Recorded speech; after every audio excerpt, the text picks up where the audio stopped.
कहानी की शुरुआत केनिची नाम की एक हार्डकोर गेमर से होती है। वो दिन से रात और सुबह से शाम सिर्फ और सिर्फ गेम को ही खेलता रहता था। वो कुछ ज्यादा ही हार्डकोर गेमर था क्योंकि उसने एक गेम को खत्म करने के चक्कर में अपनी लाइफ के 3 साल बर्बाद कर दिए थे। लेकिन अभी भी वो सेटिस्फाई नहीं हुआ था क्योंकि आज तक उसके लेवल की कोई गेम ही नहीं निकली। वो अपने मन में बोलता है, अरे यार मैं कैसी कैसी बकवास गेम खेल रहा हूँ, मुझे कोई ऐसी गेम चाहिए जो कि काफी ज्यादा हार्ड हो और तकरीबन मुझे उसे कंप्लीट करने में 10 साल तो लग ही जाए। केनिची अपने कंप्यूटर पर एक ऐसी गेम को ढूंढना शुरू करता है जो कि कुछ ज्यादा ही हार्ड और एक्सट्रीम हो। लेकिन बहुत समय के बाद ढूंढने के बाद भी उसे ऐसी कोई भी गेम नहीं मिलती। लेकिन तभी अचानक से उसका कंप्यूटर किसी अननोन रीजन से ग्लिच होना शुरू कर जाता है। अचानक से उसके स्क्रीन पर एक गेम की विंडो ओपन हो चुकी थी जिसमें कि लिखा गया था, ये गेम फुल फैंटेसी से भरी पड़ी है और इसमें उसे चुनने के लिए काफी सारे लेवल भी आते हैं जैसे कि इजी, नॉर्मल, हार्ड और हेल मोड। केनिची ने आज तक कभी भी हेल मोड के बारे में सुना नहीं था, इसीलिए वो एक्सट्रीम डिफिकल्टी के चक्कर में ही हेल मोड को चूज कर लेता है। आगे अब उसके पास और भी काफी ऑप्शंस आते हैं जैसे कि उसे कौन सी क्लास को चुनना है, स्वॉर्ड्समैन, शील्ड, मैजिशियन या फिर समनर क्लास। इसीलिए वो गलती से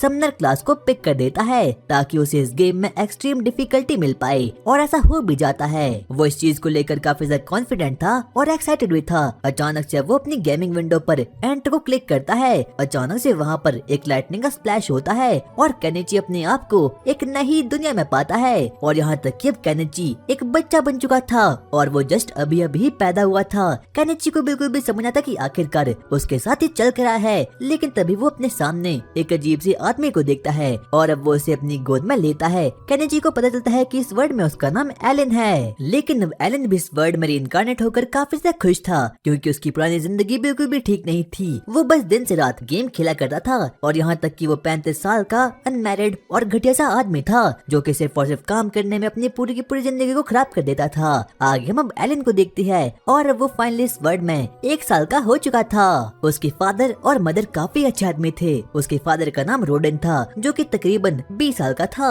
और उसकी मदर काफी ज्यादा ब्यूटीफुल थी और उसका नाम थेरेसिया था। लेकिन हार्डकोर डिफिकल्टी के चक्कर में एलन एक ऐसी जिंदगी और एक ऐसी फैमिली में पैदा हो चुका है जो कि काफी ज्यादा गरीब है, यानी कि उन लोगों का जीवन काफी ज्यादा मुश्किल बन चुका है।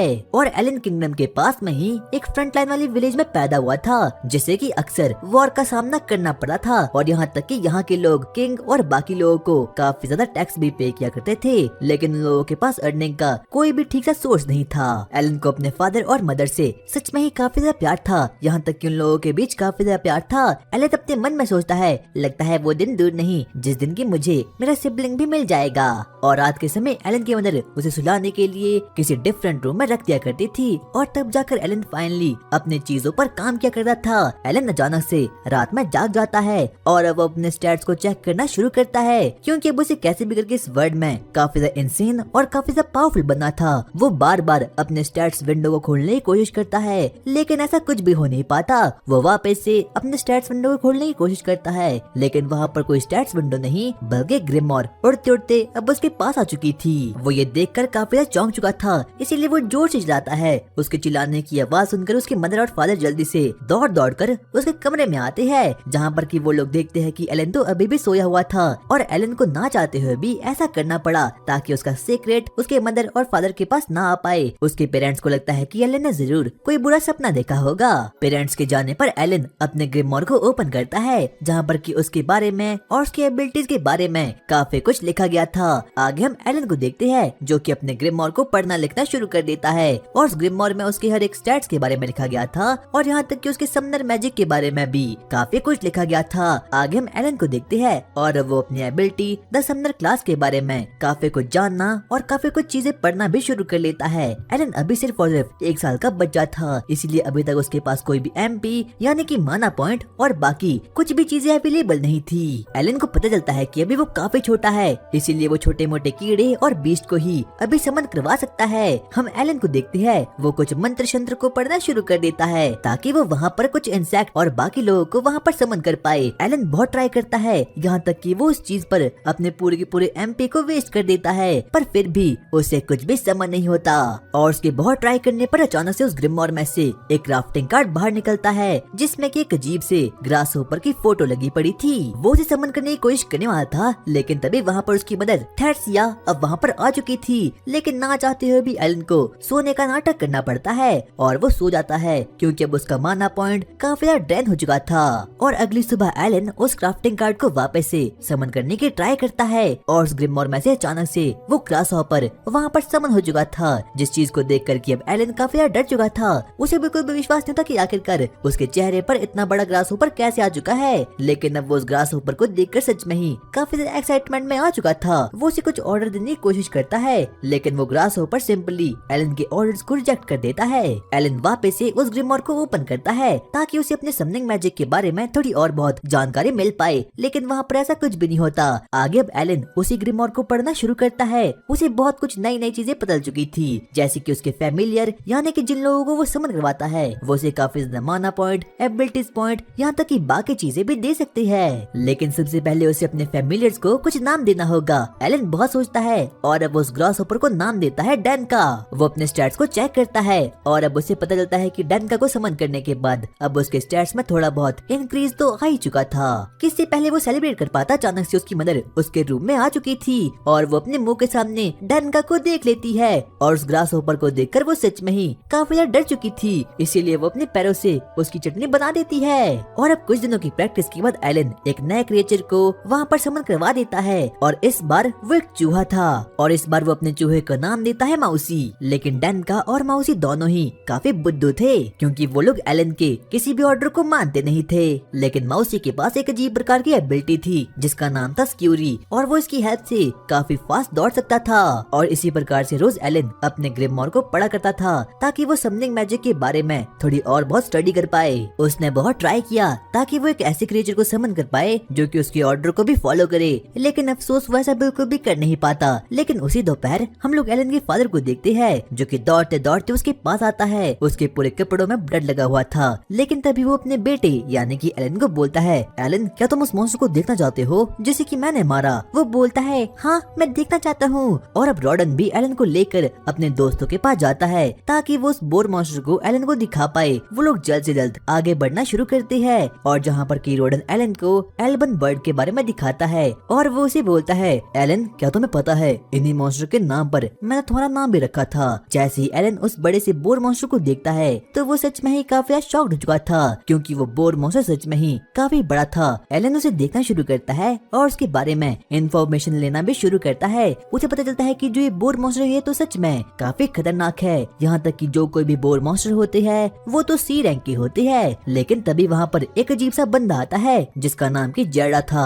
और जब एलन जैडा को देखता है तो वो उसे बड़ी अच्छे तरीके से इंट्रोड्यूस होना शुरू हो चुका था। जैडा इस चीज को देखकर सच में ही काफी शॉक्ड हो चुका था क्योंकि एलन अभी तक सिर्फ और सिर्फ 1 साल का है और उसे काफी अच्छे तरीके से बोलना और पढ़ना आता था। मेरी बेटी भी तुम्हारी एज की है लेकिन वो तो सही तरीके से बोल भी नहीं पाती। लेकिन तभी हम लोग बाकी लोगों को देखते हैं जो कि सच में ही अब काफी एक्साइटमेंट में आ चुके थे क्योंकि वो रॉडन ही था जिसने किस बोर मॉन्स्टर को खत्म किया था, इसीलिए अब वो लोग रॉडन के लिए चीयर करना शुरू करते हैं। और करीब 10 महीनों के बाद एलन को एक बहुत ही ओपी सी न्यूज मिलती है। उसे पता चलता है कि अब उसका समनर लेवल अब फाइनली लेवल 2 का हो चुका है, यानी कि अब उसके पास काफी ज्यादा माना पॉइंट्स आ चुकी है और अब उसके पास काफी क्रिएचर्स आ चुकी है और साथ साथ में उसके पास अब क्राफ्टिंग कार्ड्स भी आ चुकी है, यानी कि वो और भी बहुत से क्रिएचर्स को समन कर सकता है। रात के समय खाना खाने के बाद एलन अपने ग्रिमोर को लेकर वापस से अपने रूम में निकल जाता है ताकि वो वहाँ पर किसी नए क्रिएचर को समन कर पाए। एलन सबसे पहले अपने ग्रिमोर को देखता है जहाँ पर कि वो देखता है कि उसका एमपी पॉइंट तो पूरा का पूरा मैक्स हो चुका है, लेकिन वो फिर भी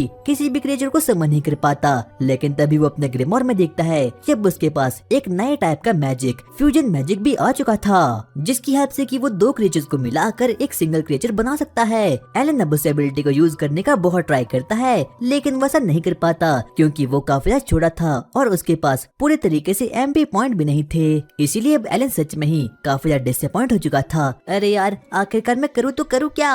कुछ समय के बाद अब एलन फाइनली 3 साल का हो चुका था, यहाँ तक कि अब उसके पास माना पॉइंट्स भी काफी ज्यादा आ चुके थे। वो अपने ग्रिमोर को ओपन करता है और अब वो एक बार वापस से फ्यूजन मैजिक को ट्राई करने का ट्राई करता है और अब अचानक से उसका फ्यूजन मैजिक कंप्लीट हो चुका था और अब तभी अब वो एक बर्ड को समन करवा देता है। वो उसका नाम रखता है चैपी और चैपी के पास एक अजीब प्रकार की एबिलिटी थी जिसका नाम था वॉइस मिमिक्री, यानी कि वो किसी की भी वॉइस को मिमिक कर सकती थी। ये तो काफी अच्छी एबिलिटी है, मैं इसकी हेल्प से एनिमीज को ट्रैप कर सकता हूँ। और चैपी के साथ साथ ही एलन ने 2 और नए क्रिएचर को वहाँ पर समन कर दिया था। एक मॉपी जो कि बहुत डीप डाउन टनल खोद सकता है, और साथ साथ में एक फ्रॉग भी जिसकी पावर है कि वो काफी ऊंचा ऊंचा जंप कर सकता है। और अब दोपहर के 3 बज चुके थे। इतने में ही एलन की एक लौदी दोस्त जिसका नाम कैरीना था, अब वो वहाँ पर आ जाती है ताकि वो एलन के साथ वहाँ पर खेल सके। और अब वो दोनों साथ मिलकर स्वॉर्ड फाइट करना शुरू कर लेते हैं। कैरीना की स्वॉर्ड्समैनशिप स्किल सच में ही काफी खतरनाक थी, लेकिन एलन बेचारा कुछ भी नहीं कर पाता और वो उसे हार जाता है। शाम के समय अब एलन के पेरेंट्स उसे लेने के लिए अब वहाँ पर आ चुके थे।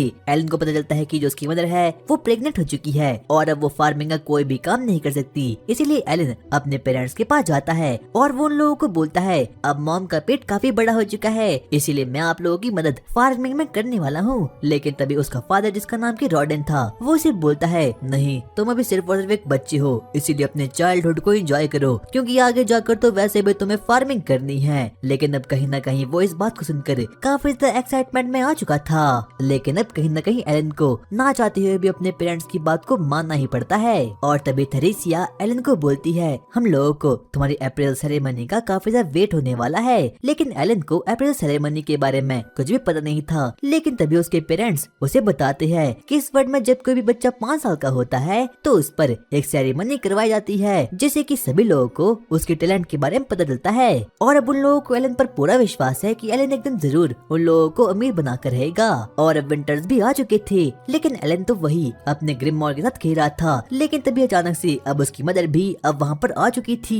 एलन जल्दी के चक्कर में डैनका को छिपा नहीं पाता, इसीलिए अब उसकी मदर डैनका को देखकर सच में ही काफी घबरा चुकी थी और वो जमीन पर गिर जाती है। लेकिन तभी दौड़ते दौड़ते रॉडन भी अब वहाँ पर आता है और अब कैरीना भी वहीं पर थी। और अब रॉडन को इस बात का एहसास हो चुका था कि बेबी कभी भी बाहर आ सकता है, इसीलिए वो कैरीना को बोलता है जल्दी से जाओ और अपनी मदर को बुला कर लाओ। और अब थोड़ी देर के बाद ही जेरेड और उसकी वाइफ मैटिल्डा भी अब वहाँ पर आ चुकी थी। लेकिन तभी मैटिल्डा उस रूम से हर एक लड़के को बाहर निकाल देती है क्योंकि उन लोगों को थोड़ा बहुत फ्री स्पेस चाहिए था। सुबह होती है और उन लोगों को रोने की आवाज आती है और अब एलन को पता चुका था कि इस वर्ल्ड में अब उसका छोटा भाई भी आ चुका है और रॉडन उसे नाम देता है मार्श। एलन को रियलाइज होता है कि दुनिया सच में ही उसे काफी अच्छी लग रही है और अब उसका एक ही मकसद है कि उसे अपनी नई फैमिली को एक अच्छी लाइफ देनी है और उन लोगों को अमीर बनाना है। पर उसे ये नहीं पता कि इतना सब कुछ वो आखिरकार कैसे अचीव करेगा।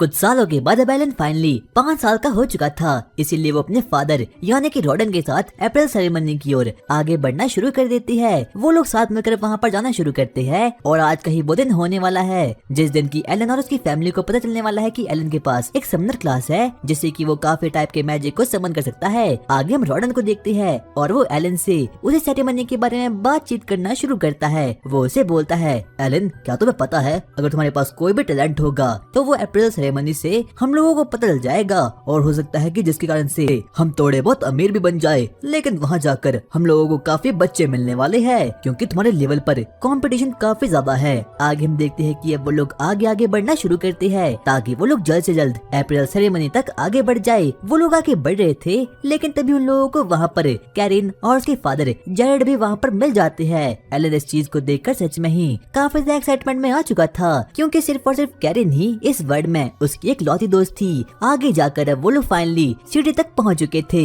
अब एलन भी अपने फादर और कैरिन के साथ अब सिटी में आ चुका था जहाँ पर कि वो लोग बाकी बच्चों को भी देखते हैं। एलन को एहसास होता है कि वो लोग तो सच में ही काफी ज्यादा गरीब थे क्योंकि वहाँ पर जो कोई भी बच्चे होते हैं उन लोगों ने काफी अच्छी अच्छी क्लॉथिंग पहने होते हैं सिवाय एलन और बाकी लोगों के। वो लोग उन लोगों को लो क्लास यानी कि सर्फ कहा करते थे। आगे अब वो लोग आगे बढ़ते हैं ताकि वो लोग जल्द से जल्द चर्च तक पहुँच पाए जहाँ पर कि उन लोगों की अप्रैल सेरेमनी होने वाली है। और बाकी के कॉमनर लोग तो उन लोगों को बड़ी घूर घूर कर देख रहे थे क्योंकि वो लोग ऐसा बिल्कुल भी नहीं चाहते थे कि लो क्लास बच्चे यानी कि सर्फ्स आगे बढ़ जाए। आगे अब हम लोगों ने बच्चों को देखते हैं और अब वो लोग फाइनली चर्च तक तो पहुंच चुके थे। लेकिन तभी वहाँ पर कुछ चर्च के लोग अब वहाँ पर आते हैं। वो लोग उनका स्वागत करते हैं और वो उन लोगों को बोलते हैं आज हम लोग गॉड ऑफ क्रिएशन एलेमी की हेल्प से आपके बच्चों के टैलेंट का पता लगाने वाले हैं। सभी लोग इस बात को सुनकर सुनकर सच में ही काफी एक्साइटमेंट में आ चुके थे। और यहाँ तक कि एलन को एलिमिया के बारे में पहले ही पता चल चुका था। एलिमिया कोई और नहीं बल्कि इस गेम का डेवलपर था जिसने कि इस गेम को क्रिएट किया था और इस गेम के सभी लोग उसे गॉड की तरह मानते थे। आगे अब वो लोग फाइनली चर्च रूम तक पहुँच चुके थे और जहाँ पर कि एलन को अपनी आंखों के सामने उसे डेवलपर यानी कि गॉड एलिमिया की फोटो दिखती है और उन लोगों ने गेम के डेवलपर की सच में ही एक बड़ी मूर्ति क्रिएट कर दी थी।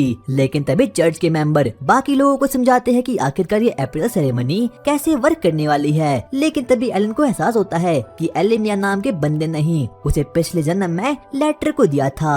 आगे वो लोग अपने अपने बच्चों की अप्रैल सेरेमनी को चालू कर देते हैं। सबसे पहले वहाँ पर चर्च का एक बंदा आता है और वो उन लोगों को बोलता है हम सबसे पहले एक एक करके हर बच्चे को यहाँ पर लाएंगे और उसे अपने मैजिकल एट्रीब्यूट्स और बाकी चीजें इस क्रिस्टल बॉल को टच करने पर पता चल जाएगी। हम सबसे पहले पुलेमस नाम के एक बच्चे को देखते हैं जो कि इस विलेज के चीफ का बेटा था। वो आगे बढ़ता है और वो सच में ही काफी डरा हुआ था। लेकिन तभी वो अपने हाथ को उस क्रिस्टल बॉल पर रख देता है और अचानक से वो क्रिस्टल बॉल ग्लो करना शुरू कर देता है। बाद में जाकर चर्च के मेंबर पुलेमस के फादर को बताते हैं आपके बेटे में मर्चेंट होने का टैलेंट है। और पुलेमस के फादर तो इस बात को सुनकर सच में ही काफी ज्यादा एक्साइटमेंट में आ चुके थे क्योंकि किसी बच्चे के पास भी टैलेंट होना काफी रेयर बात होती है। और मैजिकल क्रिस्टल को छूते हुए ही अब उस बच्चे के स्टैट्स बाकी बच्चों को भी दिखना शुरू हो चुके थे। लेकिन तभी हम लोग एलन को देखते हैं और वो तो फुल मौज मस्ती में था क्योंकि उसे अपनी क्लास के बारे में और अपने टैलेंट के बारे में पहले ही पता था जो था समनर मैजिक, इसीलिए वो फुल चिल मूड में था। वो अपने ग्रिमॉर को बाहर निकालता है और हर एक इन्फॉर्मेशन को उसके अंदर लिखना शुरू कर देता है। लेकिन बाकी किसी को भी एलन की ग्रिमॉर दिखाई नहीं देती। तभी हम एक और बच्चे को देखते हैं वो वापस से क्रिस्टल बॉल को छूता है ताकि उसे भी उसके टैलेंट के बारे में पता चल पाए। लेकिन वो क्रिस्टल बॉल ग्लो ही नहीं करता यानी कि उस बच्चे के पास कोई भी टैलेंट नहीं था। इसीलिए वो रोते रोते वापस से अपने फादर के पास जाता है कोई बात नहीं तुमने अच्छा किया। अगली बारी अब डोरा नाम के एक बच्चे की आती है। वो आगे बढ़ता है और उस मैजिकल बॉल को छूता है। अचानक से उसके स्टैट्स भी अब बाकी लोगों के सामने दिखना शुरू हो चुके थे और दरअसल उसके पास एक एक्स-मैन का टैलेंट था यानी कि वो बहुत ही अच्छी खासी एक्स को चला सकता है। और ये पहली बार था कि जब किसी का मैजिकल एट्रीब्यूट और मैजिकल स्टैट्स ए रैंक का था, जिससे कि सभी के सभी लोग इस बात को देखकर ही सच में ही काफी ज्यादा एक्साइटमेंट में आ चुके थे। और यहाँ तक कि डोरा के फादर भी उस पर काफी ज्यादा प्राउड महसूस करते हैं। और अब धीरे धीरे करके सभी बच्चों को उनके मैजिकल टैलेंट्स और बाकी चीजें पता चलना भी शुरू हो चुकी थी और सभी बच्चे इस चीज को देखकर काफी ज्यादा खुश हो चुके थे। लेकिन सबके साथ ऐसा नहीं होता और तभी हम देखते हैं कि अब कैरन की बारी भी अब वहाँ पर आ चुकी थी। वो दौड़ते दौड़ते मैजिकल क्रिस्टल को टच करने के लिए वहाँ पर जाती है और अब वो अपना हाथ मैजिकल क्रिस्टल पर रखती है और अब अचानक से वो बॉल बहुत ही जोर से ग्लो करना शुरू कर देता है। किसी को भी समझ आता कि आखिरकार यहाँ पर हो क्या रहा है। और यहाँ तक कि जैरेड को तो अपनी डॉटर के बारे में काफी फिक्र हो रही थी। वो आगे बढ़ता है लेकिन तभी बाकी चर्च के लोग उसके स्टैट्स विंडो को देखकर सच में ही काफी शॉक्ड हो चुके थे। बाद में जाकर उन लोगों को पता चलता है कि कैरन के पास कोई आम टैलेंट नहीं है बल्कि उसके पास तो इस पूरे वर्ल्ड का मोस्ट रेयरेस्ट टैलेंट है यानी कि स्वॉर्ड लॉर्ड का टैलेंट। और उसके स्टैट्स बाकी बच्चों से काफी ज्यादा ऊपर वाले दर्जे के थे। यहाँ तक कि बाकी सभी के सभी लोग इस चीज को देखकर काफी ज्यादा शॉक्ड हो चुके थे। उन लोगों को बिल्कुल भी समझ नहीं आता कि आखिरकार इतने गरीब लोगों के बच्चे इतने ऊपर कैसे जा सकते हैं। और अब एलन भी उसके लिए काफी खुश था। लेकिन अब फाइनली एलन की बारी आ चुकी थी और अब वो उस क्रिस्टल बॉल को अपने हाथों से छूता है लेकिन कुछ भी नहीं होता। और अब वो एक और बार ट्राई करता है। अचानक से वो बॉल बहुत ही जोर से ग्लो करना शुरू कर देता है और यहाँ तक कि उसकी रोशनी से एलन पीछे गिर चुका था। रॉडन जल्दी जल्दी बाकी लोगों के पास आता है और इतने में ही चर्च के लोग रॉडन से बोलते हैं आपके बेटे के पास कोई भी टैलेंट नहीं है। यहाँ तक कि एलन खुद इस चीज को देखकर काफी ज्यादा शॉक हो चुका था। वो अपने स्टैट्स को देखता है लेकिन उसके स्टैट्स में कुछ भी सही तरीके से नहीं था। उसकी सभी एट्रीब्यूट्स ई रैंक की हो चुकी थी। यहाँ तक कि उसके स्टैट्स में जरूर कोई ना कोई ग्लिच आ चुका था। इसीलिए वो गेम के डेवलपर को कोसना शुरू कर देता है। वो अपने मन में बोलता है आखिरकार ये कैसी गेम है, जरूर इसमें कोई ना कोई बग होगा। लेकिन तभी रॉडन एलन के पास आता है और थोड़ा बहुत दिलासा देता है। एलन को बिल्कुल समझ आता कि आखिरकार उसके साथ ये हुआ क्या। इसीलिए वो वापस से अपने घर जाता है जहाँ पर कि उसकी फैमिली मेंबर्स उसे थोड़ा बहुत दिलासा देते हैं। लेकिन तभी हम लोग रात में वापस से एलन को देखते हैं और वो अपने ग्रिमॉर खोलकर अपने बारे में सोच रहा था। उसे बिल्कुल समझ आता कि आखिरकार उसके स्टैट्स के साथ कौन से बग हो चुके हैं। शायद से मैंने हेल्प मोड चुना था यानी कि मुझे बाकी लोगों से काफी ज्यादा मेहनत करनी होगी और तभी मैं बाकी लोगों के मुकाबले पहुंच पाऊंगा।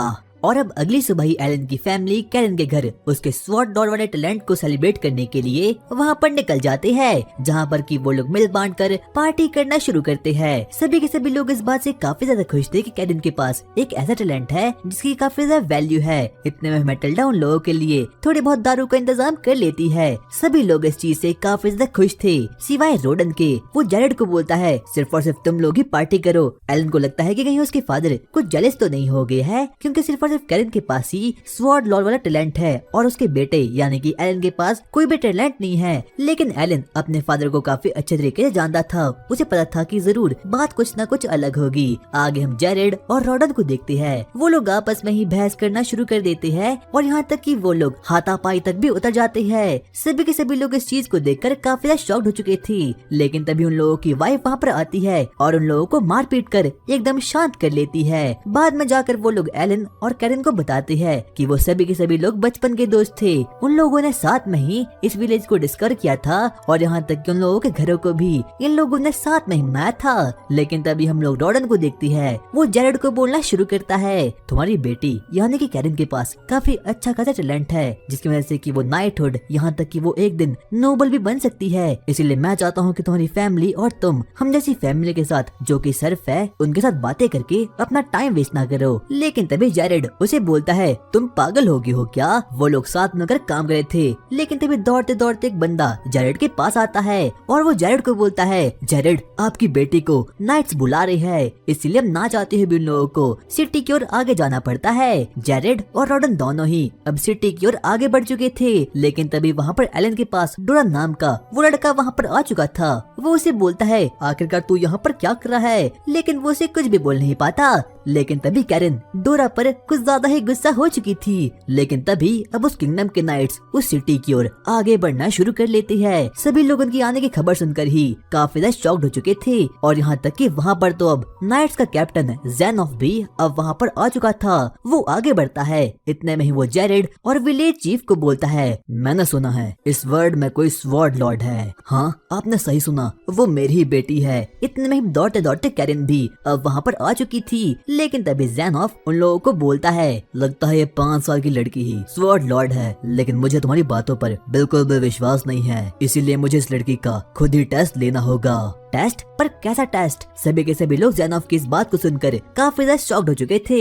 उन लोगों को समझ आता कि आखिरकार नाइट का कैप्टन ज़ेनॉफ किस टेस्ट के बारे में बात कर रहा है। लेकिन तभी ज़ेनॉफ उन लोगों को वापस से बोलता है मुझे इस लड़की पर और तुम लोगों पर बिल्कुल भी विश्वास नहीं है, इसीलिए मैं चाहता हूँ कि इस लड़की को मेरे एक आदमी से 1v1 ड्यूल करना होगा। लेकिन जेरेड और बाकी लोग इस बात को सुनकर काफी ज्यादा गुस्से में आ चुके थे, क्योंकि कैरन तो अभी सिर्फ और सिर्फ 5 ही साल की थी और ज़ेनॉफ उन लोगों को 1v1 ड्यूल करने के लिए बोल रहा है, और वो भी वाइस कमांडर लैब्रेंट के साथ, जिसके पास की काफी ज्यादा औसम तरीके की पावर होती है। लेकिन अब उन लोगों के पास कोई भी डिफरेंट ऑप्शन नहीं था, इसीलिए ना चाहते हुए भी कैरन को उससे 1v1 ड्यूल करना ही पड़ता है। अब वाइस कमांडर लैब्रेंट आगे बढ़ता है। इतने में ही कैरन भी अब पीछे से वहाँ पर आ जाती है। वो लोग एक दूसरे के साथ ड्यूल करना शुरू कर देते हैं। लेकिन वाइस कमांडर लैब्रेंट को तो कुछ भी दिक्कत की सामना नहीं करना पड़ता। हम वापस से कैरन को देखते हैं, वो एक के बाद एक करके अब उस पर वार करना शुरू कर देती है। लेकिन तभी लैब्रेंट उन लोगों के मैच में चीटिंग कर देता है। वो अचानक से कैरन को एक जोरदार लात मारकर उसे पीछे की ओर फेंक देता है। जेरेड और एलन इस बात से काफी गुस्से में आ चुके थे, लेकिन बाकी के नाइट्स उन लोगों को पकड़ कर रख देते हैं। हम वापस से कैरन को देखते हैं। अचानक से उस मैच से एक ग्रीन ऑरा बाहर आना शुरू हो चुका था। ज़ेनॉफ को पता चल चुका था कि इस लड़की ने अपनी एक्स्ट्रा स्किल को अवेकन कर दिया है, और कैरन तो सच में ही काफी ज्यादा पावरफुल बन चुकी थी। वो एक के बाद एक करके वाइस कमांडर पर अटैक करना शुरू कर देती है, यहाँ तक कि वाइस कमांडर उसके अटैक को बिल्कुल भी झेल नहीं पाता, और लास्ट में जाकर कैरन अब उसकी स्वॉर्ड को फाइनली ब्रेक कर देती है। ज़ेनॉफ बोलता है ये मैच अब खत्म हो चुका है, और अब सभी लोग कैरन की इस जीत से काफी ज्यादा ही खुश हो चुके थे।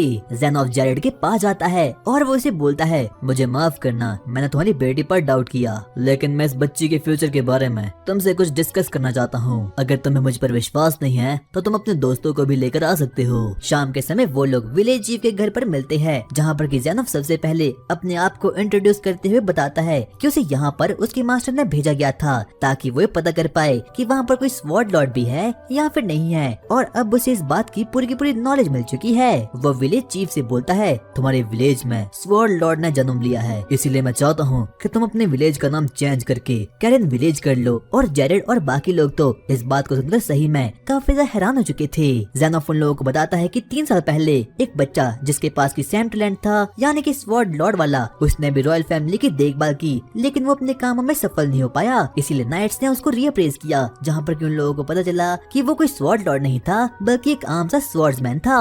इसीलिए उसी दिन के बाद से नाइट्स ने फैसला किया था कि जो कोई भी स्वॉर्ड लॉर्ड होगा, नाइट्स उसे अपना ही एक टेस्ट देगी। ज़ेनोफ जेरेड को बोलता है, जब कैरन 12 साल की हो जाएगी तो उसे मैजिकल एकेडमी में जाना होगा और उसके बाद ये रॉयल फैमिली के साथ काम कर सकती है। लेकिन तभी डोरा नामक बच्चा बोलता है, क्या हम लोग भी मैजिकल एकेडमी में जा सकते हैं? कैरन बोलती है, हाँ हम सभी लोग मैजिकल एकेडमी जाएंगे, यहाँ तक कि एलन भी हम लोगों के साथ आएगा।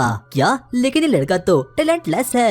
एलन को समझ नहीं आता कि ये बुद्धू बच्चे बोल के रही है, क्योंकि असल में तो उसकी एज 40 है और उसकी इंटेलिजेंस इन लोगों से काफी ज्यादा की है। लेकिन तभी हम लोग ज़ेनोफ को देखते हैं। वो एलन और उसके फादर से बोलता है, वैसे आप लोग कौन हो? अब रोडन अपने आप को और अपने बेटे को ज़ेनोफ से इंट्रोड्यूस करवाता है। लेकिन ज़ेनोफ तो पहले से ही रोडन को जानता था। वो उसे बोलता है, इसका मतलब आप ही वो बोर हंटर रोडन हो। मुझे आपसे मिलकर काफी खुशी हुई और मेरे मास्टर को आपका दिया गया मीट काफी अच्छा लगता है और मैंने सुना है कि आप बोर हंटिंग में बहुत ही इम्पोर्टेंट रोल प्ले करते हो। और तब एलन को लगता है कि उसके फादर तो सच में सुपरस्टार है। और अब इतना कहने के बाद वो लोग वापस से अपने घर की ओर निकल जाते हैं। एलन को एहसास होता है कि उसने ये गेम हेल मोड में तो शुरू कर ली है, पर अब उसे कैसे भी करके इस गेम को कंप्लीट करना ही होगा। और अब कुछ सालों के बाद फाइनली एलन के समन स्किल का मैजिक अब फाइनली लेवल अप हो चुका था, जिसे देखकर कि अब एलन सच में ही काफी ज्यादा शॉक्ड हो चुका था। और यहाँ तक कि अब उसके पास एक नए प्रकार की एनहांसिंग एबिलिटी भी आ चुकी थी और अब उसके समन्स भी काफी ज्यादा स्ट्रॉन्ग हो चुके थे। यहाँ तक कि अब उसके समन्स का लेवल भी अब जी रैंक से बढ़कर एफ रैंक का हो चुका था। और अब उसी के साथ साथ अब उसका फ्यूजन मैजिक भी सच में ही काफी ज्यादा ऑसम हो चुका था। एलन अपने मन में सोचना शुरू करता है कि सच में ही काफी ज्यादा एपिक है। वो अपने मन में सोचता है कि अब उसे कैसे भी करके इस ड्रैगन को यहाँ पर समन करवाना है। और वो इस बात को लेकर सच में ही काफी ज्यादा हाइप्ड अप था। यहाँ तक कि अब उसकी इन्वेंट्री का लेवल भी 20 से बढ़कर 30 तक का हो चुका है। लगता है मुझे इसका एक्सपेरिमेंट तो करना ही होगा। रात के समय हम लोग एलन को देखते हैं। वो अपने पेरेंट्स के साथ बैठकर आराम से डिनर कर रहा था और वहीं हम लोग एलन के फादर मदर को भी देखते हैं। एलन की मदर थर्सिया वापस से प्रेग्नेंट हो चुकी थी, यानी कि एक बार वापस से एलन का कोई भाई बहन आने वाला था। इसीलिए अब एलन ही पूरे के पूरे घर का काम संभालने लग चुका था, क्योंकि वैसे भी वो इस वर्ल्ड में इसेकाई हो चुका था और उसे इन सब चीजों में काफी ज्यादा दिलचस्पी भी थी। धीरे धीरे करके अब एलन भी काफी ज्यादा स्ट्रॉन्ग हो रहा था। लेकिन तभी थर्सिया रोडन को बोलती है, लगता है इस बार हमारी कोई लड़की होने वाली है, क्या तुमने उसके लिए कोई नाम सोचा? लेकिन तभी एलन तो एक बार वापस से अपने ग्रिमोर को खोलता है और वहाँ पर वो नई नई प्रकार की चीजें देखना शुरू करता है। लेकिन तभी वो गलती से इस दुनिया के भगवान का नाम लेता है। उसके पेरेंट्स उसे बोलते हैं, एलन हम लोगों को ऐसे ही गॉड का नाम नहीं लेना चाहिए। एलन हम लोगों को ऐसे ही गॉड का नाम नहीं लेना चाहिए। तभी एलन अपने फादर को बोलता है, क्या आपका हाथ सही हो गया? दरअसल अब रॉडन ने भी अपने लेवल को इंक्रीज कर दिया था, जिसे कि वो लोग ट्रायल ऑफ गॉड कहते हैं। वो हमेशा बोर हंटिंग करने के लिए जाया करता था और आज फाइनली उसने अपने लेवल को इंक्रीज कर दिया था। यहाँ तक कि अब उसके बाइसेप्स भी काफी ज्यादा स्ट्रॉन्ग बन चुके थे। एलन अपने मन में सोचना शुरू करता है कि आखिरकार वो कब लेवल अप करेगा। यहाँ तक कि उसका समनिंग मैजिक तो सच में ही काफी ज्यादा स्ट्रॉन्ग बन चुका है, लेकिन उसके बाकी के मैजिक अभी भी लेवल 1 और लेवल 2 पर ही अटकी है। बाद में जाकर उसे पता चलता है कि अगर उसे और ज्यादा एक्सपी को कलेक्ट करना है तो उसके लिए उसे मॉन्स्टर्स हंटिंग पर जाना होगा। लेकिन वो एक शेरिफ है, यानी कि वो काफी ज्यादा पुअर है, इसीलिए वो पुअर होने के नाते विलेज से बाहर नहीं जा सकता और ना ही तो वो मॉन्स्टर हंटिंग कर सकता है। इसीलिए वो अपने फादर को बोलता है, फादर प्लीज क्या मैं आपके साथ मॉन्स्टर हंटिंग करने के लिए जा सकता हूँ? लेकिन तभी रॉडन उसे बोलता है, नहीं तुम नहीं जा सकते, ये कोई गेम नहीं है। सभी लोगों के सो जाने के बाद रात के समय एलन अपने ग्रिमोर को ओपन करता है, जहाँ पर कि वो देखता है कि उसे तो गेम के डेवलपर की ओर से एक चिट्ठी आई थी, क्योंकि उसने पहले ही उनके ग्लिच को लेकर उन लोगों को काफी मैसेज कर रखे थे। अब एलन उसी मैसेज को पढ़ना शुरू करता है, जहाँ पर कि लिखा गया था कि अब वो ग्लिच फाइनली रिकवर हो चुका है। यहाँ तक कि अब तो एलन के स्टैट्स और बाकी चीजें काफी ज्यादा एनहांस हो चुकी थी। उसका माना पॉइंट एस रैंक तक पहुँच चुका था और यहाँ तक कि उसकी इंटेलिजेंसी की लेवल भी एस रैंक तक की पहुँच चुकी चुकी थी और अब उसके बाकी के स्टैट्स भी ए रैंक और सी रैंक तक के पहुंच चुके थे। यहाँ तक कि अब उसके पास एक नई प्रकार की एबिलिटी आ चुकी थी, यानी कि एन्चेंटिंग एबिलिटी। वो अपने समन्स को अब बफ भी कर सकता है, यानी कि अब वो अपने समन्स के पावर लेवल और बाकी चीजों को भी काफी ज्यादा एनहेंस कर सकता है। इसीलिए वो उसे एक्सपेरिमेंट करने के तौर पर डैनका को अब वहाँ पर समन कर देता है। डैनका भी अब वहाँ पर समन हो चुका था। जैसे ही वो उसका स्किल कार्ड देखता है, वो देखता है कि डैनका के पास तो सच में ही काफी ज्यादा अमेजिंग स्टैट्स आ चुकी है। यहाँ तक कि वो ग्लो भी करा है और अब उसके स्टैट्स काफी ज्यादा बफ हो चुके थे। लेकिन तभी वहाँ पर थैट्सिया वहाँ पर आती है और एक बार वापस से डैनका को खत्म कर देती है। अगली सुबह एलन घर बार के काम करने में काफी बिजी हो चुका था, लेकिन वो अभी भी अपने मैजिक एट्रीब्यूट्स और बाकी चीजों के बारे में अपने दिमाग में सोच रहा था। लेकिन तभी थैट्सिया उसे बोलती है अपने डैड को बाय बोलो क्योंकि हंटिंग पर जा रहे हैं। और अब इतना कहने के बाद अब रॉडन भी हंटिंग पर निकल चुका था। लेकिन तभी एलन वापस से अपने घर के गार्डन में निकल जाता है। उसे याद आता है कि उसका समनिंग मैजिक तो काफी ज्यादा एनहांस हो चुका है, लेकिन अभी तक वो किसी भी फ्यूजन मैजिक का यूज करना नहीं सीखा। उसने बहुत बार फ्यूजन मैजिक करने का ट्राई कर लिया था, लेकिन आज तक उसे कोई भी न्यू क्रिएचर नहीं मिला। इसीलिए वो एक लास्ट बार फ्यूजन मैजिक करने का ट्राई करता है। वो 2 क्रिएचर को फ्यूजन करवा देता है जिनका रैंक की F होता है, और तभी अचानक से उसका फ्यूजन मैजिक काम कर जाता है। उसे एक न्यू कार्ड मिलता है और वो देखता है कि उस क्रिएचर का लेवल भी F है, लेकिन वो सिर्फ और सिर्फ एक ग्रास थी, जिसे देख कर के अब एलन थोड़ा बहुत डिसअपॉइंट तो हो चुका था। क्या एक घास? लेकिन तभी वो उस ग्रास के स्टैट्स को चेक करता है, जिसे कि बाद में जाकर उसे पता चलता है कि उसका लेवल और स्टैट तो सच में ही काफी बफ हो चुका है, जिसे देख कर के अब एलन काफी ज्यादा खुश हो चुका था। इसीलिए वो उस ग्रास को अपने सामने समन करवा देता है और अब वो ग्रास भी अब वहाँ पर बनकर रेडी हो चुकी थी। लेकिन वो ग्रास कम एक सेब ज्यादा लग रहा था और अब एलन भी इस चीज को देखकर काफी ज्यादा शॉक्ड हो चुका था। अच्छा, तो मुझे लगता है मुझे सबसे पहले तुम्हें नाम देना होगा। तुम एक सेब के जैसे दिखते हो, इसलिए मैं तुम्हें नाम दूंगा एरोमा। एरोमा एलन को अपने स्टैट्स विंडो को दिखा देता है। लगता है तुम फाइट के लिए तो बिल्कुल नहीं बने। एलन एरोमा को बोलता है अपनी एबिलिटी का यूज करो। अचानक से हम लोग एरोमा को देखते हैं और वो एक सैपलिंग में कन्वर्ट हो चुका था और उसकी पावर ये थी कि वो किसी भी सैपलिंग में कन्वर्ट होकर बहुत ही अच्छी स्मेल को जनरेट कर सकता है। लेकिन तभी पीछे से एलन की मॉम अब वहाँ पर आ चुकी थी। एलन को बिल्कुल समझ आता कि आखिरकार उसे अभी क्या करना चाहिए। वो एरोमा को बोलता है एरोमा जल्दी से गायब हो जाओ, गायब हो जाओ। लेकिन फिर भी एरोमा उसकी बातों को नहीं मानता और तभी कैरन भी एलन के साथ खेलने के लिए अब वहाँ पर आ चुकी थी। वो हर रोज फाइट की प्रैक्टिस करते थे और हर रोज कैरन एलन की पिटाई किया करती थी और हमेशा की तरह एलन आज भी हार जाता है। एलन अपने ग्रिममॉर में देखता है और बाद में जाकर उसे पता चलता है कि अब उसकी स्वॉर्ड स्किल भी अब लेवल 3 की हो चुकी है। वो अपने मन में सोचता है क्या पिछली वाली एरोमा स्किल से क्या मेरे स्टैट्स पर कुछ फर्क पड़ा होगा। वो अपने स्टैट्स को चेक करता है और बाद में जाकर उसे पता चलता है कि एरोमा की हेल्प से उसका माना बहुत ही जल्दी हील हो रहा है। और एलन को याद आता है कि उसके पास तो एक फाइटिंग टाइप का भी क्रिएचर है, लेकिन वो उतना सही नहीं था और वो एक वुल्फ था। शाम के समय एलन वापस से थ्रोइंग की प्रैक्टिस करता है, लेकिन बहुत ट्राई करने के बाद भी अभी भी उसका लेवल इंक्रीज नहीं हुआ, जिस बात को सोचकर अब वो थोड़ा बहुत डिमोटिवेट हो चुका था। अगर मुझे अपने लेवल को इंक्रीज करना है तो मुझे इतना तो सहना ही पड़ेगा, क्योंकि वैसे भी मैं ये गेम हेल मोड में खेल रहा हूँ। रात के समय एलन और उसकी मॉम रॉडन का वेट कर रहे थे,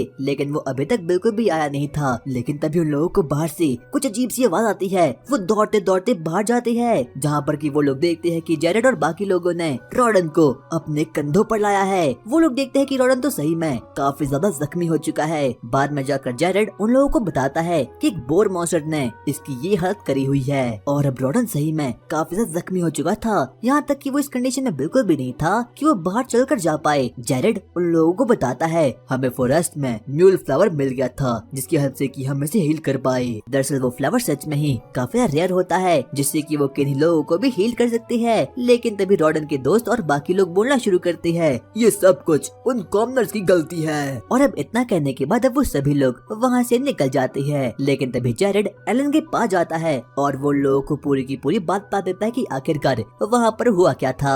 अगर वो कॉमनर लोग हमारे साथ नहीं आते तो रॉडन और मैं उस बोर को खत्म कर लेते। जेरेड अंकल, आखिरकार आप क्या बोलना चाहते हो? इस विलेज के चीफ ने हम लोगों को मिशन दिया था कि हम लोगों को अपनी बोर हंटिंग पर कुछ कॉमनर्स को भी वहाँ पर ले जाना है, ताकि वो लोग हमारी हंटिंग का मजा ले पाए। लेकिन वो कॉमनर काफी ज्यादा घटिया से होते हैं, उन लोगों के पास कोई भी पावर नहीं थी। हम लोग आराम से अपना हंट करे थे, लेकिन तभी उस पागल बोर ने इन कॉमनर्स पर अटैक कर दिया और रॉडन उन लोगों को बचाने के चक्कर में काफी जख्मी हो गया। और जब से ज़ेनॉफ ने रॉडन की तारीफ करी थी, तब से सभी के सभी कॉमनर लोग रॉडन से काफी जल रहे थे और रॉडन रॉडन और उसके साथियों को चीफ टन के कहने पर ये काम करना पड़ा।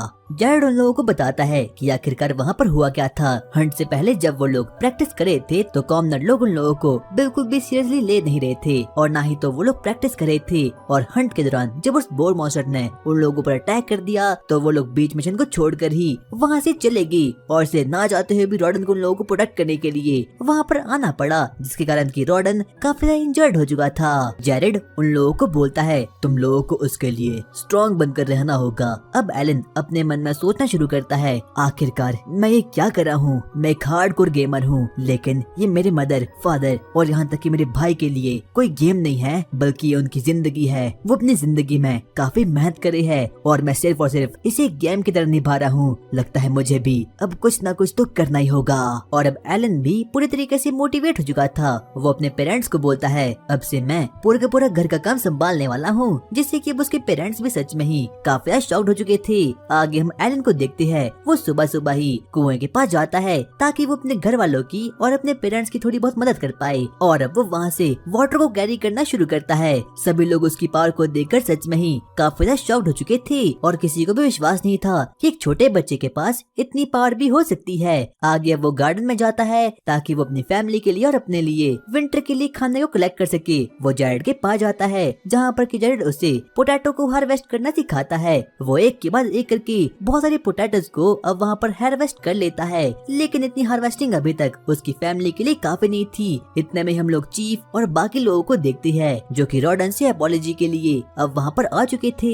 चीफ रॉडन से मिलता है और वो उसे बोलता है मुझे माफ करना रॉडन, मुझे पता नहीं था कि ऐसा कुछ हो जाएगा। यही वो आदमी था जो कि तुम्हारी टीम को छोड़कर चले गया था। मुझे माफ कर दीजिए, मैं काफी ज्यादा डर चुका था। कोई बात नहीं, अगली बारी ऐसा मत करना। और अब रॉडन के बाकी दोस्त भी अब वहाँ पर आ चुके थे। वो लोग रॉडन को बोलते हैं रॉडन आ जाओ, हम लोग वापस से बॉल हंटिंग में जाते हैं। और अब एलन को भी एहसास हो चुका था कि वो बड़ा तो हो ही चुका है, इसीलिए अब उसे अपनी फैमिली के लिए बहुत कुछ करना होगा। वो एक खाली मैदान में जाता है और वहाँ की पूरी घास को काट कर रख देता है। आगे वो अपने ग्रिमोर को निकालता है और अपने समनिंग मैजिक का यूज करके वहाँ पर कुछ फ्रॉग्स को अब वहाँ पर समन कर देता है। अब उसका समनिंग मैजिक भी थोड़ा बहुत इंक्रीज तो हो ही चुका था। वो तकरीबन 50 फ्रॉग को समन कर देता है ताकि वो यहाँ पर किसी बड़े क्रिएचर को ला पाए और उसे मारकर उसकी मीट को कलेक्ट कर पाए, ताकि उन लोगों के पास विंटर के लिए कुछ खाना कलेक्ट हो जाए।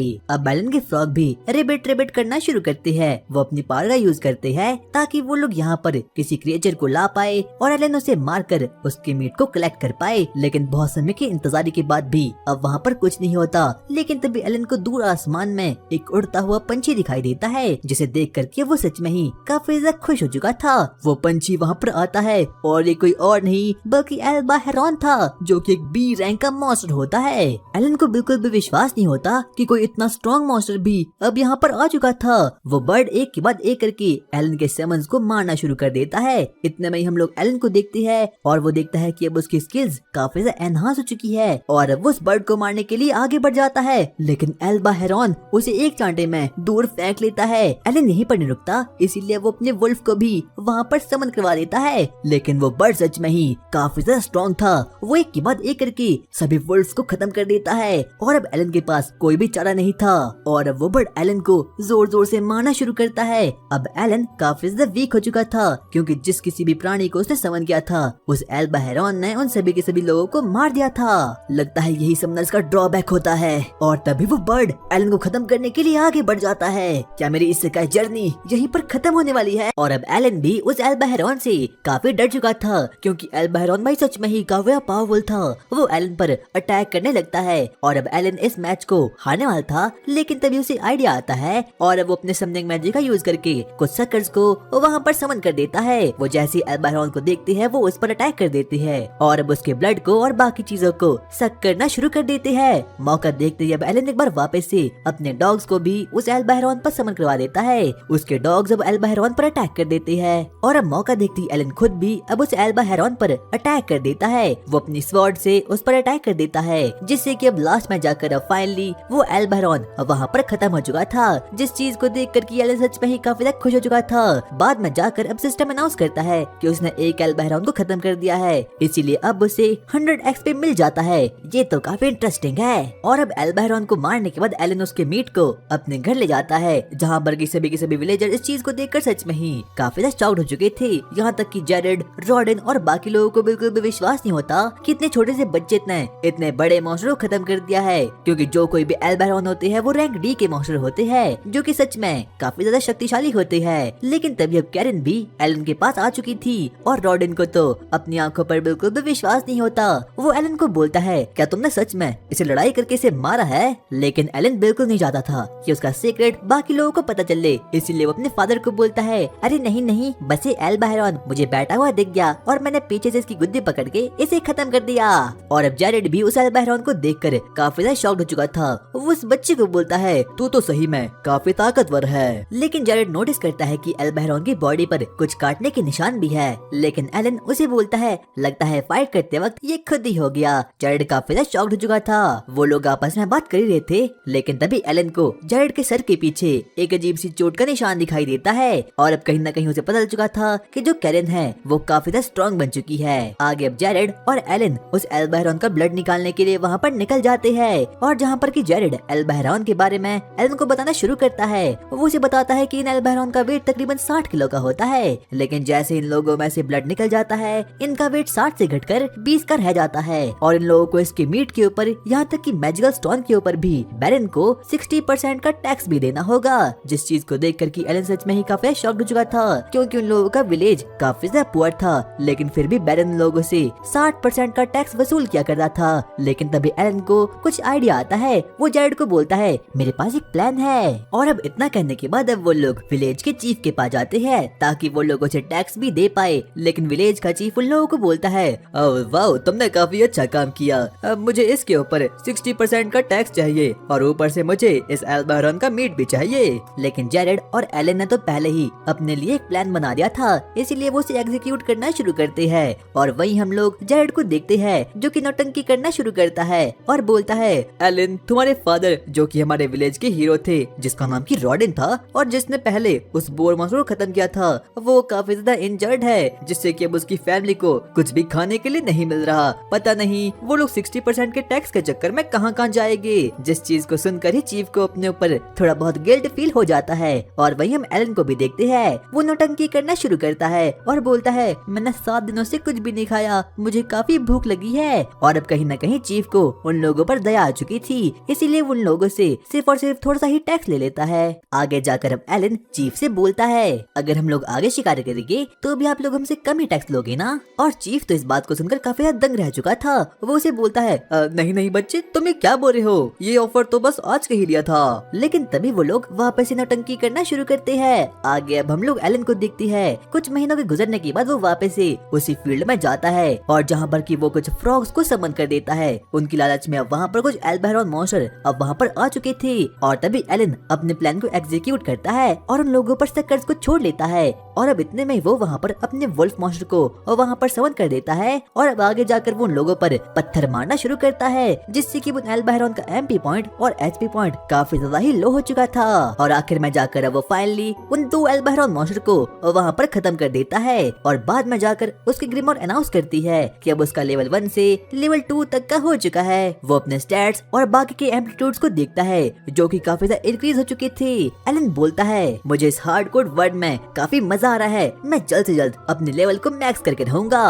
और अब एलन वापस से अपने घर पर जाता है और जहाँ पर की रोडन तो इस चीज को देखकर काफी ज्यादा हैरान हो चुका था कि इस बार एलन ने 2 मॉन्स्टर्स को वहाँ पर खत्म कर दिया है। आगे अब एलन कैरन के पास जाता है जहाँ पर कि वो लोग आपस में स्वॉर्ड फाइट करना शुरू कर देते हैं। लेकिन एलन का स्वॉर्ड फाइट पर बिल्कुल भी इंटरेस्ट नहीं था। वो अपने मन में सोचना शुरू करता है, हमारे विलेज में अब विंटर आने वाले हैं, तो लगता है मुझे कुछ ट्रेड करना होगा जिससे कि हमारे लोगों को कुछ वुड्स मिल जाए। और अब वो एल्बा बहरॉन मॉन्स्टर माइग्रेट करने वाले हैं, यानी कि मेरे पास काफी ज्यादा चांस है उन लोगों को खत्म करने का। तो मेरा मकसद यही रहेगा कि मुझे कैसे भी करके अपने लेवल को लेवल 3 का करना है। और इतने में ही मौका देखते ही कैप्टन एलन की मुंडी पर एक हेडशॉट मार देती है। शाम के समय एलन अपने पेरेंट्स के पास जाता है ताकि वो उन लोगों को अपनी पूरी बात बता पाए कि वो कोई निकम्मा नहीं है, बल्कि उसके पास भी कुछ डिफरेंट सी पावर भी है। वो उसे बताता है, जब मैं 1 साल का था तो लॉर्ड एलमिया ने मेरे ऊपर भविष्यवाणी की थी और मुझे ट्रायल ऑफ गॉड दे दिया था। ट्रायल ऑफ गॉड का मतलब लेवल अप करना होता है। और रोडिन और थ्रेशिया तो उसकी बात को बड़े ध्यान पूर्वक सुनना शुरू करते हैं। और अब एलन भी उन लोगों को तरह तरह की बातें बताना शुरू करते हैं कि आखिरकार उसके पास बाकी लोगों से ज्यादा स्टेमिना है, बाकी लोगों से बड़ी स्वॉर्ड भी है और बाकी लोगों से ज्यादा एमपी पॉइंट और एचपी पॉइंट भी है। जिस चीज को देख कर की थ्रेशिया और रोडिन काफी शॉक्ड हो चुके थे। लेकिन तभी अब वापस से उसके पेरेंट्स उसे बोलते हैं, क्या अगर तुम्हारे पास गॉड की दी गई भविष्यवाणी है और गॉड की दी गई पावर है तो उस वक्त सेरेमनी में लोगों को तुम्हारा टैलेंट क्यों नहीं दिखा? जिस पर कि एलन बोलता है कि गॉड ने अभी तक उसे बताया नहीं कि आखिरकार उसका टैलेंट क्या है। जिस चीज को देख कर की थ्रेशिया थोड़ी बहुत इमोशनल हो चुकी थी। वो एलन को गले से लगा देती है और बोलती है, एलन मुझे पता था कि तुम्हारे पास काफी ज्यादा पावर हो सकती है और तुम ट्रायल ऑफ गॉड को अकेले ही दे रहे हो। अगर तुम्हें किसी भी चीज की जरूरत हो तो तुम हम लोगों को बोल सकते हो। और तभी अब एलन भी अपने मन में सोचना शुरू करता है, सॉरी मॉम डैड, मैं बता नहीं सकता कि मैं एक समनर हूँ और मैं बाकी के जानवर और बाकी लोगों को कंट्रोल कर सकता हूँ और उन लोगों को समन भी कर सकता हूँ और मैं आप लोगों को ये तक नहीं बता सकता कि मैं इस नई दुनिया में रीइंकार्नेट हुआ हूँ। और तभी रोडिन एलन से बोलता है, एलन बाकी लोगों को मत बताना कि तुम्हारे पास कुछ पावर्स भी है, वरना लोग समझेंगे कि हमने सेरेमनी के दिन कुछ घपला किया था। लेकिन मैं जैरेड को ये बात जरूर पता के रहूंगा क्योंकि वो अपनी बेटी के स्वॉर्ड गॉड होने पर कुछ ज्यादा ही फ्लैक्स झाड़ता है, तो मैं भी उस पर फ्लैक्स करूंगा। ठीक है डैड, आप ये कर सकते हो। हम लोग अब एलन को देखते हैं और वो फाइनली 6 साल का हो चुका था। जैसे ही जैरेड उसके पास आता है तो वो उसकी पावर को देखकर और बाकी चीजों को देखकर काफी शॉक्ड हो चुका था। वो उसे बोलता है, एलन मैंने सुना कि तुम्हें गॉड की ओर से भविष्यवाणी मिली थी, क्या ये सही है? हाँ ये बिल्कुल सही है। और अब एलन जैरेड के साथ सिटी में जाता है ताकि वो वहाँ रहकर सप्लाई को ट्रेड कर सके। लेकिन तभी एलन जैरेड को बोलता है, क्या आप मुझे बता सकते हो कि आखिरकार सेर्फ और कॉमनर में क्या डिफरेंस होता है? वो उसे बताता है कि जो भी कॉमनर लोग होते हैं उनकी काफी हाई क्लास होती है और उन लोगों को टैक्स भी काफी ज्यादा कम पे करना पड़ता है। लेकिन तभी एलन अब उसे बोलता है, क्या आप मुझे बता सकते हो कि आखिरकार कोई भी सर्फ कॉमनर कैसे बने? वैसे मुझे इसके बारे में ज्यादा कुछ तो नहीं पता, पर मैंने कुछ कहानियों के अनुसार सुना है कि जो बैरन है वो गिफ्ट के तौर पर लोगों को कॉमनर में कन्वर्ट कर देता है और अगर तुम्हें कॉमनर बनना है तो तुम्हें किसी पर्सन के लिए 10 गोल्ड कॉइन को कलेक्ट करना होगा। जिससे कि एलन भी अपने मन में कैलकुलेट करता है। वो अपने मन में बोलता है, मेरी फैमिली में 5 लोग हैं, यानी कि मुझे 50 गोल्ड कॉइन को कलेक्ट करना होगा। आगे वो लोग सिटी की ओर आगे बढ़ना शुरू करते हैं, जहाँ पर कि वो डिफरेंट शॉप पर जाते हैं और उसी एल्बहरॉन के मीट को नमक के बदले ट्रेड करना शुरू कर देते हैं। वो और आगे बढ़ते हैं, जहाँ पर कि अब एलन को सिटी के बारे में और ट्रेडिंग के बारे में काफी कुछ नई नई चीजें पता लगने भी शुरू हो चुकी थी। उसे पता चलता है कि 1 गोल्ड कॉइन की वैल्यू 100 सिल्वर कॉइन के बराबर होती है। आगे अब वो एक मेडिसिन की शॉप पर जाता है, जहाँ पर कि ओनर से बोलता है, आखिरकार मुझे हीलिंग मेडिसिन कहाँ मिलेगी? तुम पीछे जा सकते हो, वहाँ पर तुम्हें सब कुछ मिल जाएगा। अब एलन भी वहाँ पर जाता है और अपने ग्रिमोर को बाहर निकालता है। बाद में जाकर उसे पता चलता है कि जो उसकी ग्रिमोर होती है वो पेंटिंग भी कर सकती है। वो लोग अब आपस में बातचीत करना शुरू करते हैं। एलन उस शॉप ऑनर को बोलता है, क्या आपके पास म्यूजिक फ्लावर है? जिस बात को सुनकर के शॉप ऑनर काफी ज्यादा गुस्से में आ चुका था। वो उसे बोलता है, अगर मेरे पास वो फ्लावर होता भी तो मैं कभी भी तुम्हें डिस्काउंट नहीं देता और कभी भी तुम्हें उस मेडिसिन को देता ही नहीं। एलन उसे पूछता है, कहीं उसे जैरेड से कोई दिक्कत तो नहीं, क्योंकि जैरेड ने भी 1 महीने पहले उसी फ्लावर को वहाँ से खरीदा था। तो वो बोलता है, हाँ मुझे उसी से दिक्कत है, क्योंकि उस फ्लावर की वैल्यू 5 गोल्ड कॉइन की थी। लेकिन एक रात वो दौड़ते दौड़ते मेरे पास आया और मुझसे मदद की भीख मांगने लगा और इसीलिए ना चाहते हुए भी मुझे वो फ्लावर उसे 5 गोल्ड कॉइन के बदले 3 में ही बेचना पड़ा। और अब एलन भी इस बात को सुनता है, इसीलिए वो शॉप ऑनर को गिफ्ट के तौर पर उस एल्बहरॉन के मीट को दे देता है। आपका बहुत बहुत शुक्रिया, क्योंकि आपकी हेल्प से मेरी फादर की जान बच पाई थी। और अब वो थोड़े और आगे बढ़ता है और जहाँ पर कि उसे डोगरा और उसके फादर की शॉप दिखाई देती है। लेकिन जैसे ही डोगरा को एलन दिखता है तो वो काफी गुस्से में आ चुका था और वो उसे धक्का मारकर नीचे फेंक देता है। लेकिन तभी एलन उसे बोलता है, आखिरकार तुम ये क्या कर रहे हो? लेकिन डोगरा उसे बुली करना शुरू कर देता है। अब इसीलिए एलन के पास कोई दूसरा ऑप्शन नहीं था, इसीलिए अब ना चाहते हुए भी उसे उसके साथ फाइट करनी ही पड़ती है। वो लोग आपस में फाइट करना शुरू करते हैं, जहाँ पर की साइड में उन लोगों को पहले मस्त भी देख रहा था। डोगरा उस पर अटैक कर देता है, लेकिन एलन तो उसके वेपन को हवा में फेंक कर उसे बोलता है, देखो मैं जीत चुका हूँ। जिस चीज को देख कर के डोगरा वापस से काफी गुस्से में में आ चुका था। लेकिन तभी एलन उसे बोलता है, एक दिन जरूर मैं तुम्हारे शॉप में आऊंगा, लेकिन कुछ ट्रेडिंग करने के लिए। एलन अब वापस से अपने विलेज में जाता है, जहाँ पर की रॉडेन धीरे धीरे करके हील हो रहा था। और आगे अब हम लोग कुछ समय बाद की कहानी देखते हैं, जहाँ पर कि हम डोगरा और पेलेमस को देखते हैं। वो भी एलन और कैरन के साथ ट्रेनिंग करना शुरू कर देते हैं, और यहाँ तक कि एलन का छोटा भाई जिसका नाम की मैच था, और अब वो भी कैरन के साथ ट्रेनिंग करना शुरू कर लेता है। वो अपने भाई को बोलता है, बड़े भाई मुझे ट्रेन करने में काफी मजा आ रहा है। और आज से 2 साल बाद ही मैच की अप्रेजल सेरेमनी भी होने वाली है, जहाँ पर कि सभी लोगों को उसके टैलेंट के बारे में पता चल जाएगा। और वही हम लोग देखते हैं कि अब एलन की एक छोटी सी नई बहन भी हो चुकी है, जिसका नाम की मियोला होता है। रात काफी ज्यादा हो चुकी थी, और अब रोडन और जेरेड भी फाइनली घर लौट चुके थे, लेकिन वो काफी ज्यादा उदास थे और काफी ज्यादा सीरियस मूड में थे। आगे जाकर अब वो बाकी लोगों को बताते हैं कि आखिरकार वो इतना ज्यादा उदास क्यों हैं। दरअसल चीफ ने उन लोगों को बोला है कि इस बार की बोर हंटिंग पे उन लोगों को, कुछ कॉमनर लोग को भी वहाँ पर उन लोगों को साथ में जाना पड़ेगा। और इस वक्त बेरन को तकरीबन 20 या फिर 10 बोर का मीट चाहिए होगा, जो कि सच में ही काफी ज्यादा खौफनाक बात होती है, क्योंकि बोरन का हंट करना कोई बच्चों का खेल नहीं होता। और अगर वो लोग ऐसा नहीं कर पाए तो बैरन उन लोगों के विलेज में कुछ और सेल्फ को रिक्रूट करवा देगा, जिससे कि उन लोगों के पास रहने के लिए और बाकी चीजों के लिए बिल्कुल भी जमीन बच ही नहीं पाएगी। और अब वो लोग काफी ज्यादा सोच में पड़ चुके थे कि आखिरकार वो लोग आगे जाकर क्या करने वाले हैं। लेकिन तभी एलन उन लोगों को बोलता है, देखो मेरे पास गॉड का दिया गया विजडम है, इसीलिए आप लोगों को मेरे ऊपर विश्वास करना होगा, और जो कुछ मैं बोलता हूँ आपको सिर्फ और सिर्फ वही करना है। जिससे कि अब वो लोग भी अब उसकी बात को मान जाते हैं। अगले ही दिन अब वो लोग कॉमनर से मिलने के लिए वहाँ पर निकल जाते हैं, और वहीं हम लोग उन्हीं कॉमनर लोगों को देखते हैं, लेकिन वो लोगों से काफी गुस्से में थे।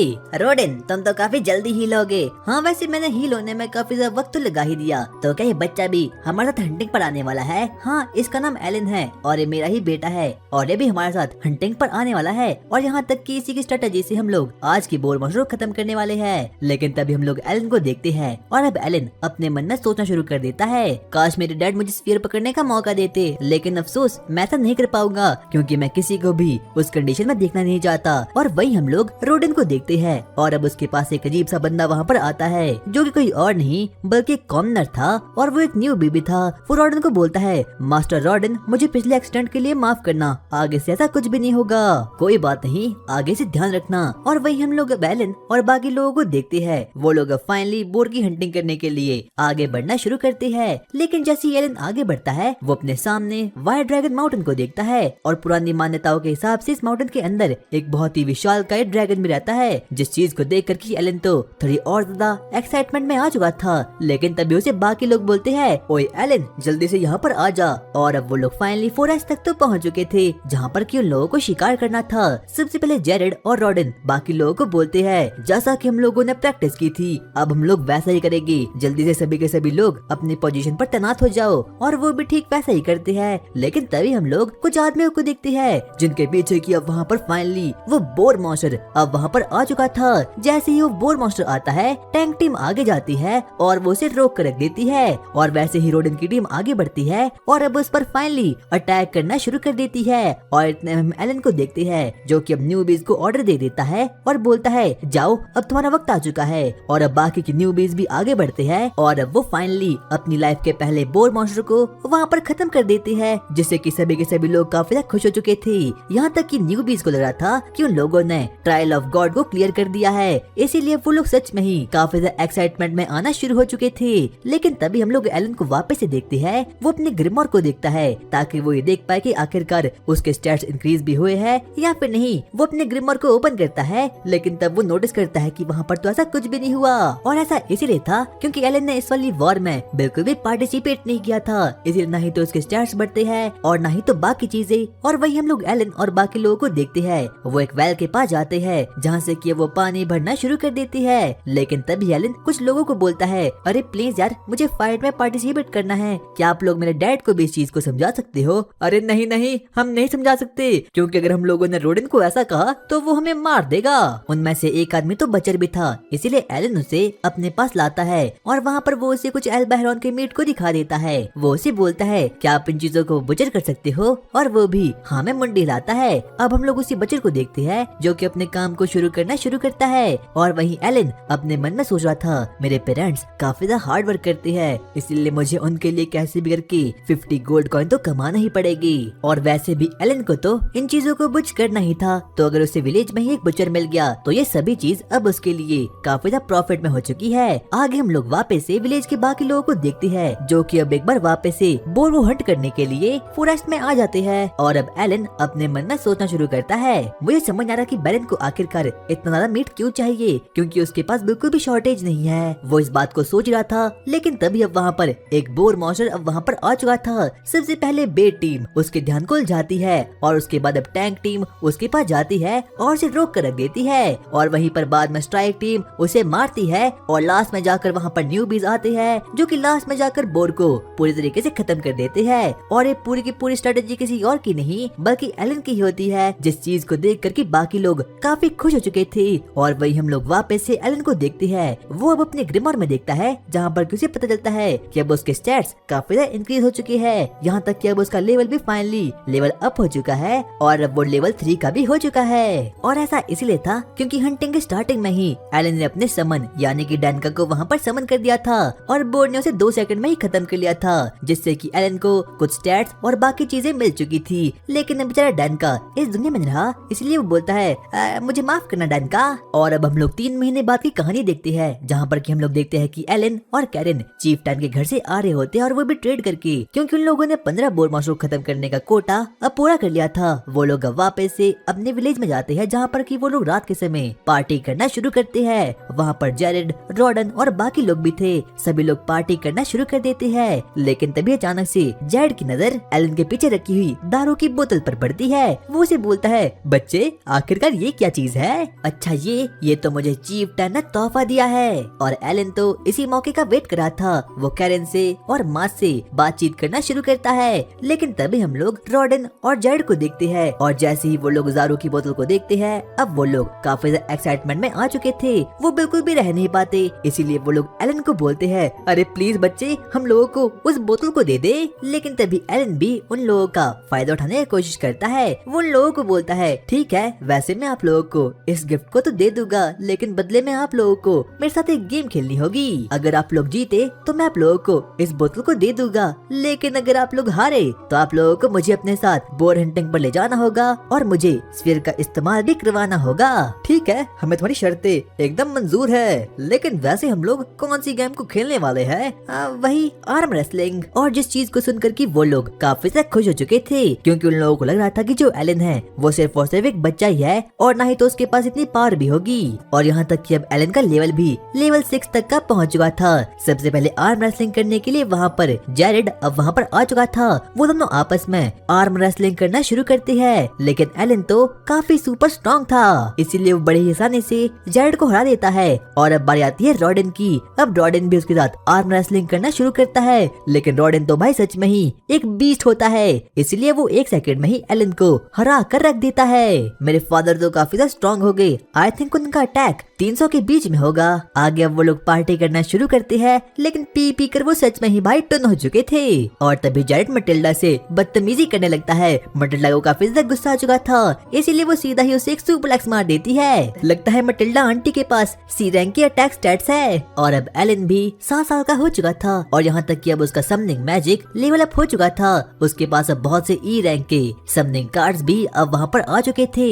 वो अपने ग्रिमोर में चेक करता है, और चेक करता है कि वहाँ पर तो उसे थोड़ा बहुत एक्स्ट्रा स्पेस मिल चुका है। उसके पास काफी ज्यादा बफ मैजिक एबिलिटी भी आ चुकी है, और यहाँ तक कि उसका एमपी पॉइंट, एचपी पॉइंट काफी ज्यादा ऑसम हो चुका है। और अब उसकी कार्ड इन्वेंट्री 10 और कार्ड को वहाँ पर अपने पास रख भी सकती है। अगर मैं ऐसा ही लेवल अप करते रहा, और अगर मेरे पास बफ मैजिक एबिलिटी आ गई, तो हो सकता है कि एक दिन मैं डैड को आर्म रेसलिंग में हरा भी सकता हूँ। और अब वो अपने ग्रिमोर में आगे देखना शुरू करता है, जहाँ पर उसे पता चलता है कि उसके पास तो एक अजीब सी मैजिकल एबिलिटी स्टोरेज मैजिक आ चुका है। वो अपने ग्रिमोर के पेज को आगे बढ़ाता है, और जहाँ पर कि वो एक अजीब से ब्लैक होल को दिखाई देता है। उसे शुरुआत में कुछ भी समझ आता कि आखिरकार कौन सी चीज होने वाली है, लेकिन तभी वो उस ब्लैक होल में बहुत सी मिट्टी, पत्थर, लकड़ियाँ डालना शुरू कर देता है, क्योंकि उसे इस ब्लैक होल के बारे में कोई भी आइडिया था ही नहीं। वो उसे चेक करता है, और बाद में जाकर उसे पता चलता है कि ये तो तो सच में ही एक स्टोरेज आइटम है और यहाँ पर वो कुछ भी डाल सकता है। लेकिन तभी अब वो अपने मन में सोचना शुरू करता है, क्या मुझे एक अजीब सी आइटम मिल चुकी है, आखिरकार गेम के डेवलपर्स ने मुझे ये क्यों दी होगी। और स्टोरेज स्किल तो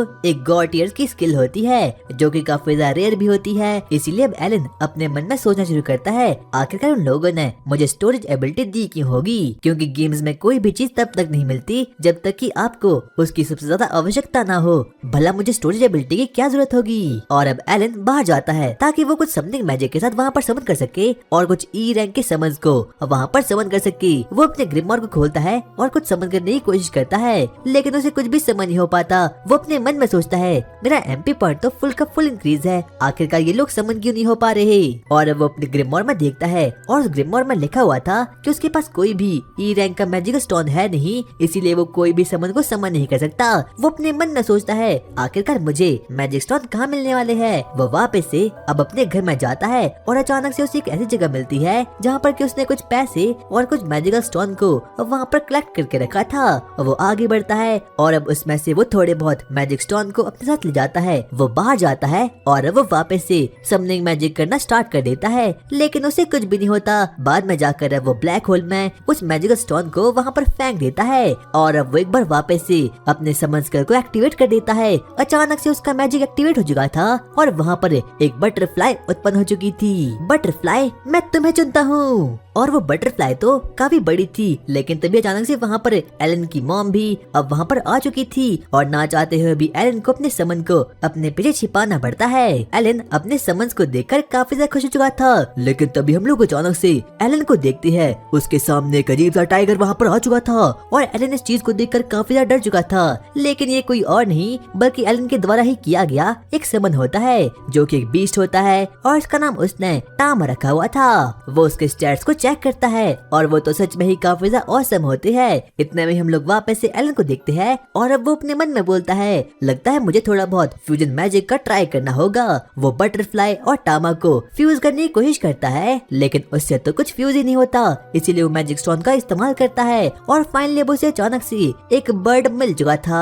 और शाम के समय अब एलन अपने डैड से बोलता है, अब हमारे विलेज में वो हॉर्न रैबिट्स क्यों नहीं आते, क्योंकि हम लोगों ने विलेज के चारों ओर प्रोटेक्शन बैरियर का यूज कर दिया है, जिससे कि कोई भी हॉर्न रैबिट यहाँ पर आता ही नहीं। एलन इस चीज को सुनकर काफी उदास हो चुका था, क्योंकि सिर्फ और सिर्फ हॉर्न रैबिट का इस्तेमाल करके ही वो कुछ मैजिक स्टोन को कलेक्ट कर सकता था, लेकिन अब उसके पास कोई भी हॉर्न रैबिट नहीं है। अब हम लोग बाकी बच्चों को देखते हैं, वो लोग आपस में ट्रेनिंग करना शुरू करते हैं, लेकिन तभी एलन पहले मस से बोलता है, पहले मस तुम काफी इंटेलिजेंट हो, क्या तुम्हें मैजिकल स्टोन के बारे में कुछ पता है। हाँ मुझे पता है, मैजिक स्टोन काफी ज्यादा रेयर चीजें होती है, वो किसी भी मॉन्स्टर के हर्ट के पास होती है और उनका इस्तेमाल किसी भी टूल को पावर देने में किया जाता है। जनरली डी और सी रैंक के मैजिकल स्टोन काफी नेसेसरी होते हैं, लेकिन ई रैंक के मैजिकल स्टोन सिर्फ और सिर्फ कुछ कचरे होते हैं। और यहाँ तक कि ई रैंक के मैजिकल स्टोन को तो तुम अपने घर के आसपास भी पा सकते हो। बिल्कुल इस तरह एलन को कुछ आइडिया आ चुका था और अब कुछ समय के बाद उसके पास बहुत सारे मैजिकल स्टोन कलेक्ट हो चुके थे, जिससे कि अब उसने फाइनली बहुत से ई रैंक के समन्स को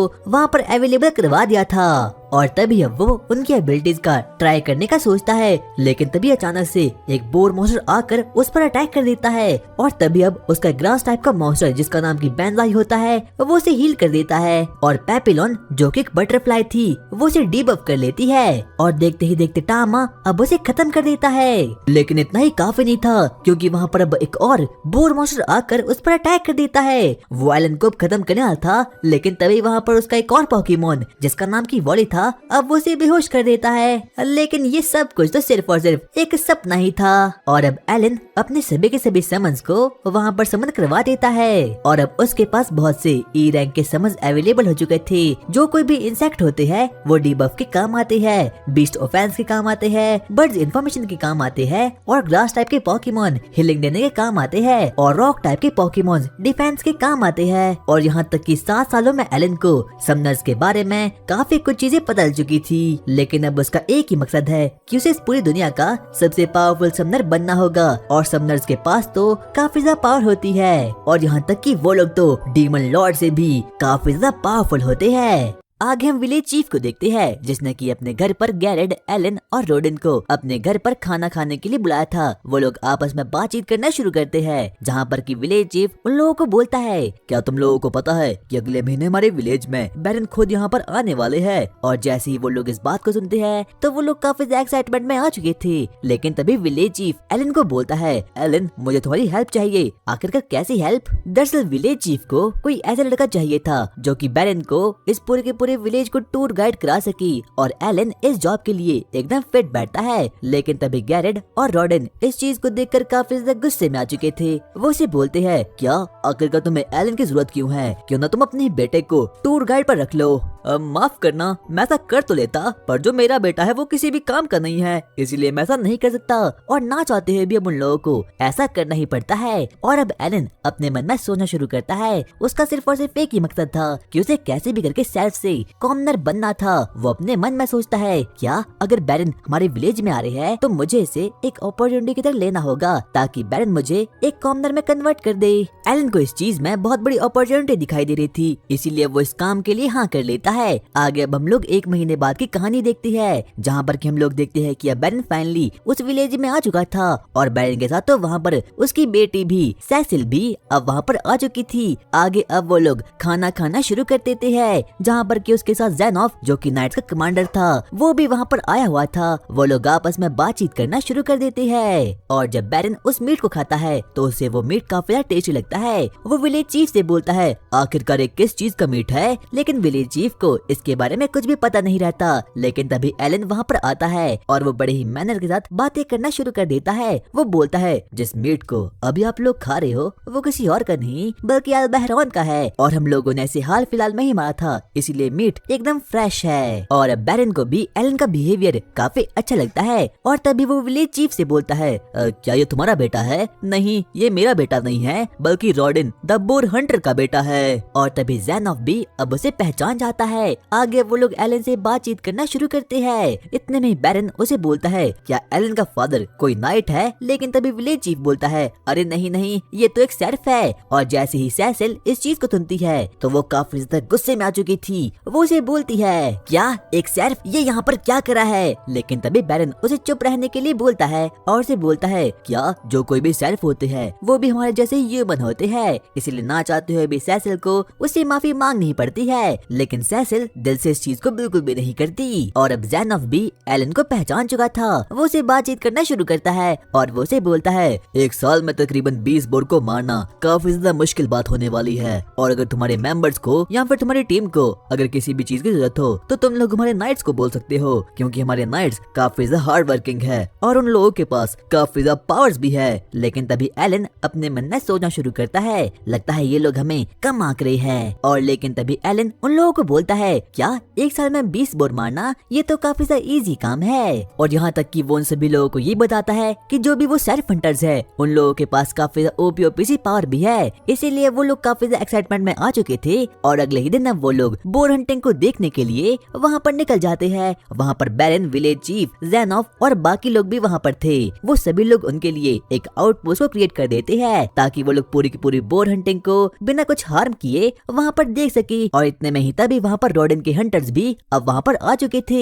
और जैसे ही ज़ेनॉफ उन लोगों को देखता है तो वो काफी शॉक्ड हो चुका था, क्योंकि अब उन हंटर्स के पास काफी ज्यादा शील्ड, आर्मर और बाकी चीजें भी आ चुकी थी। एलन लोगों को बताता है, पिछले साल की बोर हंटिंग से हम लोगों ने बोर में से काफी ज्यादा फैंग्स, उसकी शील्ड और उसकी बाकी चीजों को इकट्ठा करके अपने लिए आर्मर बना लिए थे। और जब बैरन इस चीज को देखता है तो वो काफी ज्यादा एक्साइटमेंट में आ चुका था।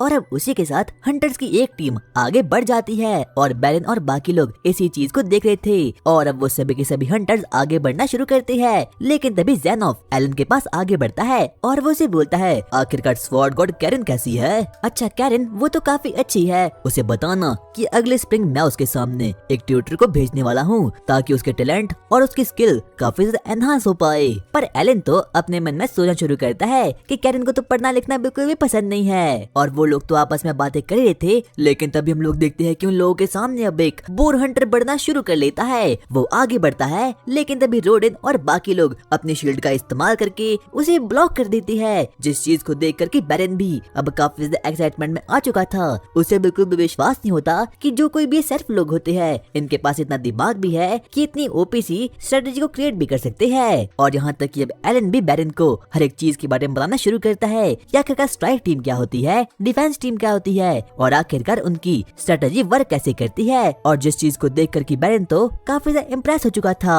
और अब उन लोगों ने उस बोर मॉन्स्टर को ट्रैप करके रख दिया था। और तभी रोडेन वहाँ पर आता है और उस बोर की नेक पर अटैक करके अब उसे फाइनली खत्म कर देता है। और यहाँ तक कि सैसिल तो इस चीज को बिल्कुल भी देख नहीं पाती और अब उन लोगों ने फाइनली उस बोर को खत्म कर दिया था और वो लोग सेलिब्रेट करना शुरू कर देते हैं। लेकिन तभी उनके पीछे से वहाँ पर और भी बोर मॉन्स्टर्स अब उन लोगों पर अटैक करना शुरू कर देते हैं। वो लोग की ओर आगे बढ़ना शुरू कर देती है, लेकिन तभी ज़ेनॉफ अपने नाइट को बोलता है जल्दी से वहाँ पर जाओ और उन सर्फ लोगों की हेल्प करो। लेकिन तभी एलन उसे ऐसा करने से मना कर देता है और वो उसे बोलता है चिंता की कोई बात नहीं, क्योंकि हमारी टीम जानती है कि आखिरकार ऐसे हालातों से हमें कैसे निपटना है। और तभी वो बोर्ड्स भी अब उन लोगों पर अटैक कर देती है, लेकिन रोडेन और उसकी टीम इस चीज के लिए बिल्कुल रेडी बैठी थी। वो उन लोगों पर वापस से उसी शील्ड वॉल का यूज करके अब उन लोगों को फाइनली लास्ट में जाकर खत्म कर देते हैं, जिस चीज को देख कर बैरन भी अब काफी ज्यादा इम्प्रेस हो चुका था। वो एलन को बोलता है अब तुम लोगों को सिर्फ और सिर्फ 17 बोर्ड्स को और मारना है, लेकिन तभी एलन उसे बोलता है 17 नहीं, अब सिर्फ और सिर्फ 10 बोर्ड बचे हैं, क्योंकि आपके आने से पहले ही हम लोगों ने 7 बोर्ड को खत्म कर दिया था।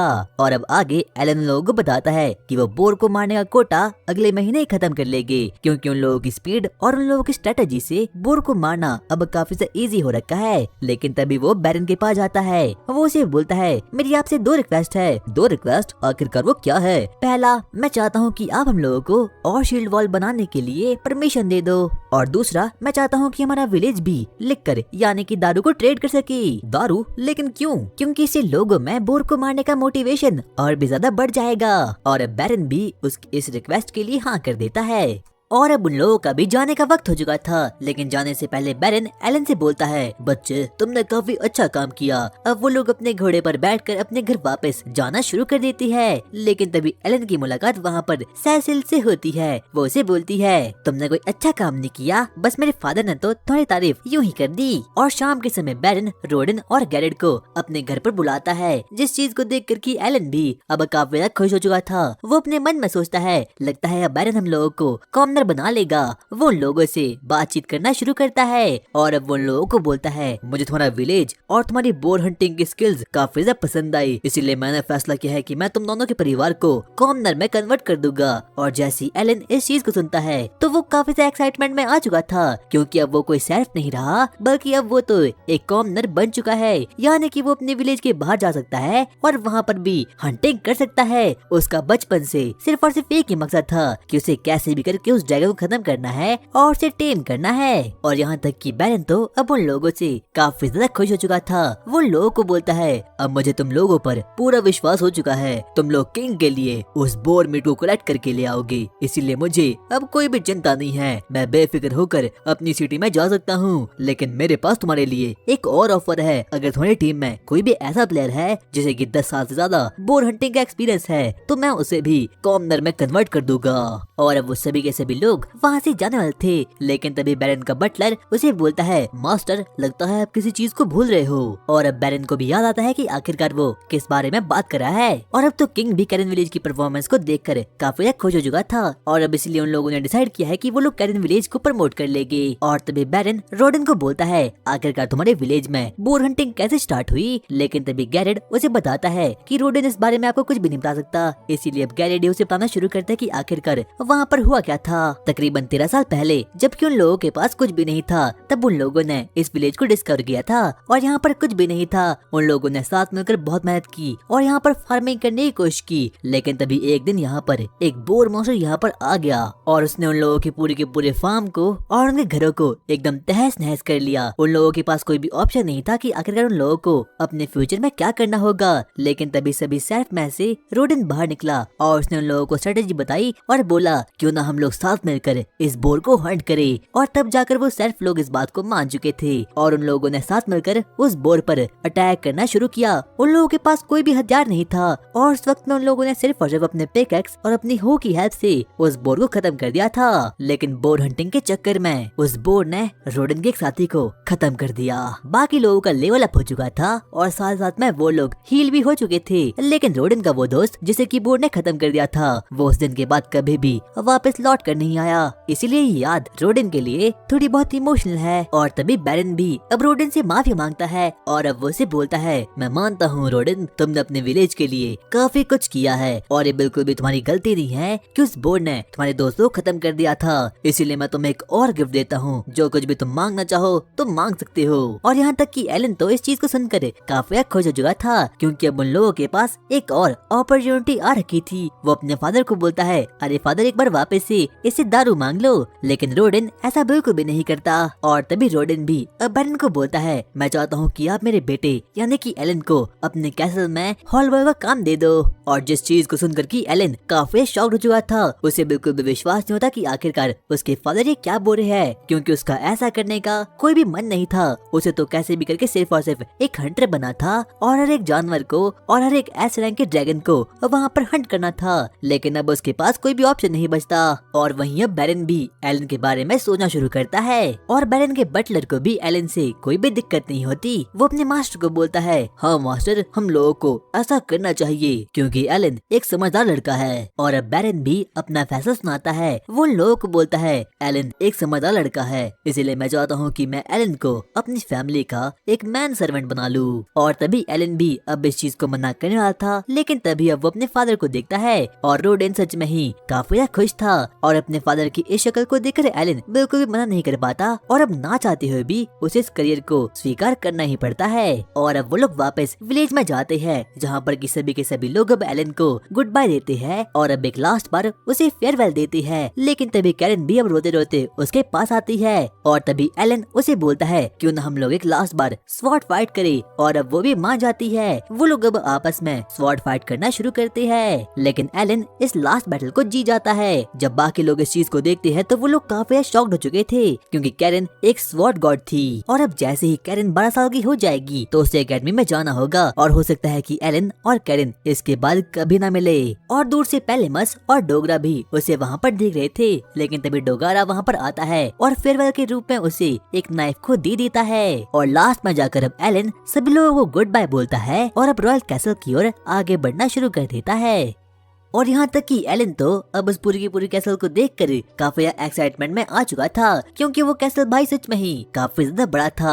आगे अब हम लोग एलन और सेसिल को देखते हैं। वो लोग आपस में खेलना शुरू करते हैं। लेकिन तभी सेसिल एलन को बुली करना शुरू कर देती है। वो उसके कंधे पर बैठी थी ताकि उसे कैसे भी करके वो फ्रूट मिल पाए। वो एलन को बोलती है, अबे बुद्धू बच्चे तू कर क्या रहा है, आगे आगे बढ़ना। लेकिन एलन के पास बिल्कुल भी इतनी स्ट्रेंथ नहीं थी। उसे बिल्कुल भी समझना था कि आखिरकार उसे इस वक्त पर करना क्या चाहिए। लेकिन लास्ट में जाकर वो फाइनली सेंसिल को उस फ्रूट को खिलाई देता है। लेकिन उसे वो फ्रूट बिल्कुल भी पसंद नहीं आता, इसीलिए वो एलन को ही डांटना शुरू कर देती है। वो उसे बोलती है, जल्दी से अभी के अभी मार्केट जाओ और मेरे लिए पोपो फ्रूट को ले आओ। और एलन तो बिल्कुल भी समझ नहीं पाता कि आखिरकार उसे इस वक्त पर करना क्या चाहिए। लेकिन तभी वो अचानक से अपने ऊपर देखता है जहाँ पर कि वो एक बड़ी बड़ी मैजिक शिप को देखता है। उसने आज से पहले अपनी जिंदगी में कभी भी मैजिकल शिप को कभी भी देखा नहीं था। इसीलिए जब वो उस चीज को देखता है तो उसकी आंखें खुली की खुली रह चुकी थी क्योंकि उस मैजिकल शिप में बहुत सारे मैजिकल आइटम्स भी होते हैं। लेकिन तभी हम लोग वापस से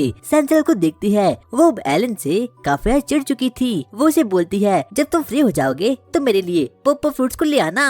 अगली सुबह अब हम लोग वापस से एलन को देखते हैं जो कि अब कैसल में होता है। लेकिन तभी उसकी नींद खुलती है और अब उसका बेडरूम एक स्टोर रूम बन चुका था। लेकिन तभी वो अपने पास देखता है और वहाँ पर उसे कुछ ट्रीज दिखती है। वो कुछ और नहीं बल्कि उसके समथिंग्स ही होते हैं। उनमें से एक का नाम एरोमा होता है और दूसरे का नाम लाइफ ट्री होता है। लेकिन तभी उसे कहीं ना कहीं थोड़ी बहुत भूख लग चुकी थी, इसीलिए वो अपने बाकी दोस्त जो कि सर्वेंट्स होते हैं उनके पास निकल जाता है। लेकिन तभी उसे दूर से एक हेड सर्वेंट दिखता है जिसका नाम के रिकेल होता है। वो आगे बढ़ना शुरू करता है और अब वो लोग सेंसिल के बारे में बातचीत करना शुरू करते हैं। कहीं ना कहीं रिकेल को भी पता ही था कि जो सेंसिल है वो काफी अकड़ू है और वो किसी से भी सही तरीके से बात नहीं करती करती। लेकिन तभी एलन रेकल से बोलता है कि आपको पता है कि आखिरकार हॉल बॉय और मैन सर्वेंट में क्या डिफरेंस होता है। अब रेकल भी जो एक हेड सर्वेंट था वो बताता है कि आखिरकार एक हॉल बॉय में और एक मैन सर्वेंट में कितना बड़ा डिफरेंस होता है। जो कोई भी हॉल बॉय होता है वो सिर्फ और सिर्फ हेल्प करने के लिए होता है, और वहीं दूसरी तरफ जो एक मैन सर्वेंट होता है वो किसी भी फैमिली का मेंबर होता है। और तब जाकर एलन को एहसास होता है कि उसने कितने बड़े कारनामे को करके दिखाया है, क्योंकि अब वो फाइनली इस पूरे के पूरे वर्ल्ड की एक रॉयल फैमिली का मेंबर बन चुका है। वो वापस से बैरन से मिलने के लिए वहाँ पर निकल जाता है, जहाँ पर के सैंसिल और बाकी लोग भी एलन को देख लेती है। और जैसे ही सैंसिल की मदर एलन को देखती है तो वो काफी ज्यादा खुश हो चुकी थी, क्योंकि एलन ने बड़े ही जल्दी सर्वेंट्स का काम सीख लिया है। और तभी अब वो लोग आपस में टैलेंट्स की बातें करना शुरू करते हैं, जहाँ पर अब सैंसिल को पता चलता है कि जो एलन है उसके पास कोई भी टैलेंट नहीं है और वो टैलेंटलेस है, इसीलिए वो उसके सामने फ्लैक्स करना शुरू कर देती है। वो उसे बोलती है, क्या तुम्हें पता है मैं एक विजार्ड हूँ। और जब एलन को इस बारे में पता चलता है तो वो काफी एक्साइटमेंट में आ चुका था, क्योंकि जो कोई भी विजार्ड का टैलेंट होता है वो काफी रेयर होता है, और उसके पास तो एक 2 स्टार का टैलेंट है। और यहाँ तक कि जो उसकी बड़ी बहन है जिसका नाम की मिहाई है, वो कोई और नहीं बल्कि एक स्वॉर्ड्समैन है। लेकिन तभी उसकी बड़ी बहन जो कि उसके साइड में थी और उसका नाम थॉमस था, वो रोना शुरू कर देती है और वो अपने फादर को बोलती है, फादर आखिरकार मेरे पास कोई टैलेंट क्यों नहीं है। और बाद में जाकर बेरन उसे समझाता है कि टैलेंट होने से या फिर ना होने से कोई भी फर्क नहीं पड़ता। और अब अपना काम खत्म करने के बाद अब एलन मार्केट की ओर आगे बढ़ना शुरू कर देता है, ताकि वो मार्केट को और इस पूरे के पूरे वर्ल्ड को एक्सप्लोर कर पाए। लेकिन तभी वो अपनी आंखों के सामने एक बहुत ही बड़ी एडवेंचर गिल्ड को देखता है। वो उसकी ओर आगे बढ़ता है और तभी वो वहाँ पर एडवेंचर गिल्ड की रिसेप्शनिस्ट से मिलता है। वो उसे बोलता है, क्या मैं भी एडवेंचर बन सकता हूँ? बच्चे तुम्हारी एज कितनी है?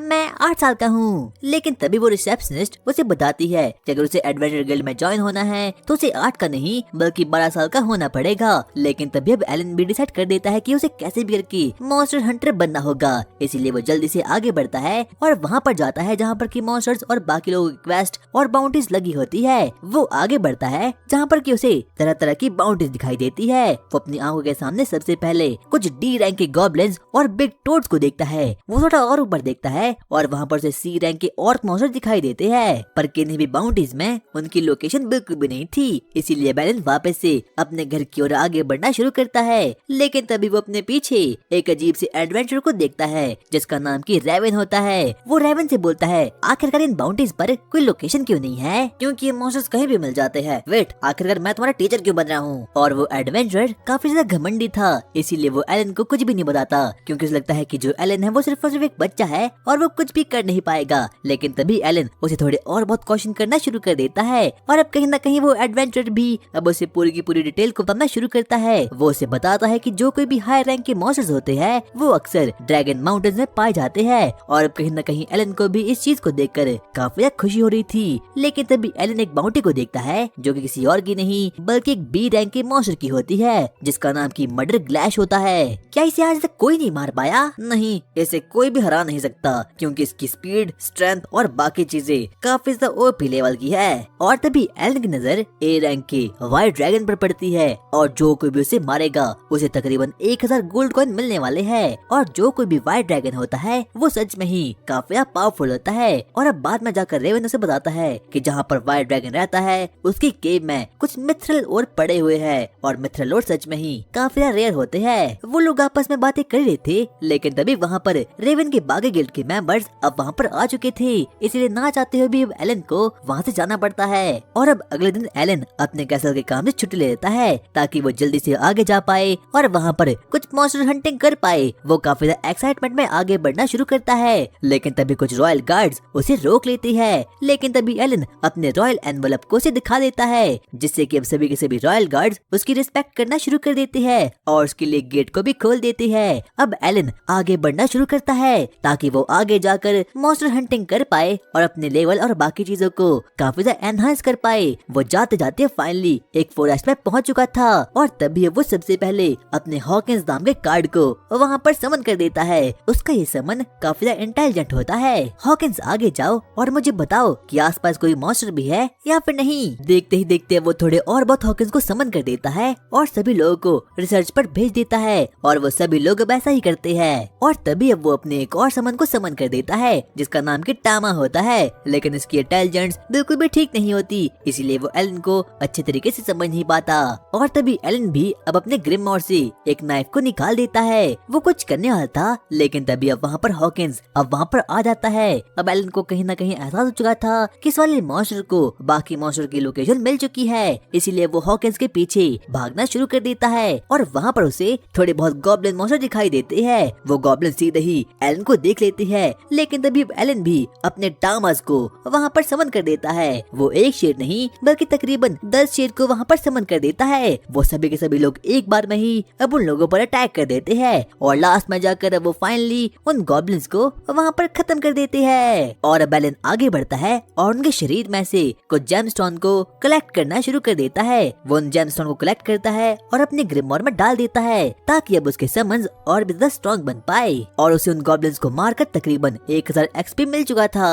और अब एलन के समन्स बाकी मॉन्स्टर को खत्म करना शुरू कर देते हैं, लेकिन तभी वो अपने मॉन्स्टर जिसका नाम की पेपिलॉन था उसे यूज करता है और उन गॉब्लिन्स को बेहोश कर देता है और टामस की हेल्प से उन्हें नींद में ही खत्म करके उनके जेमस्टोन को कलेक्ट कर देता है, जिससे कि अब उसकी एक्सपी बहुत ही तेजी से बढ़ना शुरू हो चुकी थी। और अब एलन भी काफी खुश हो चुका था, क्योंकि धीरे धीरे करके अब वो काफी ज्यादा स्ट्रॉन्ग बन रहा था। वो अपने मन में बोलता है, मैंने आज 5 हॉर्न रैबिट्स को मारा और तकरीबन 8 गॉब्लिन्स को मारा, जिससे कि उसे तकरीबन 60,000 एक्सपी मिल चुका था। वो इस चीज को देखकर काफी खुश हो चुका था, यहाँ तक कि वो नाचना भी शुरू कर देता है। बाद में जाकर अब उसे अपने ग्रिमोर के बारे में और अब अपने समन्स के बारे में काफी कुछ पता चल चुका था, जैसे कि उसे पता चलता है कि जो पेपिलन को डिबफ है वो गॉब्लिन्स पर कुछ ज्यादा ही वर्क करता है, लेकिन बाकी लोगों पर वो इतना वर्क नहीं कर पाता।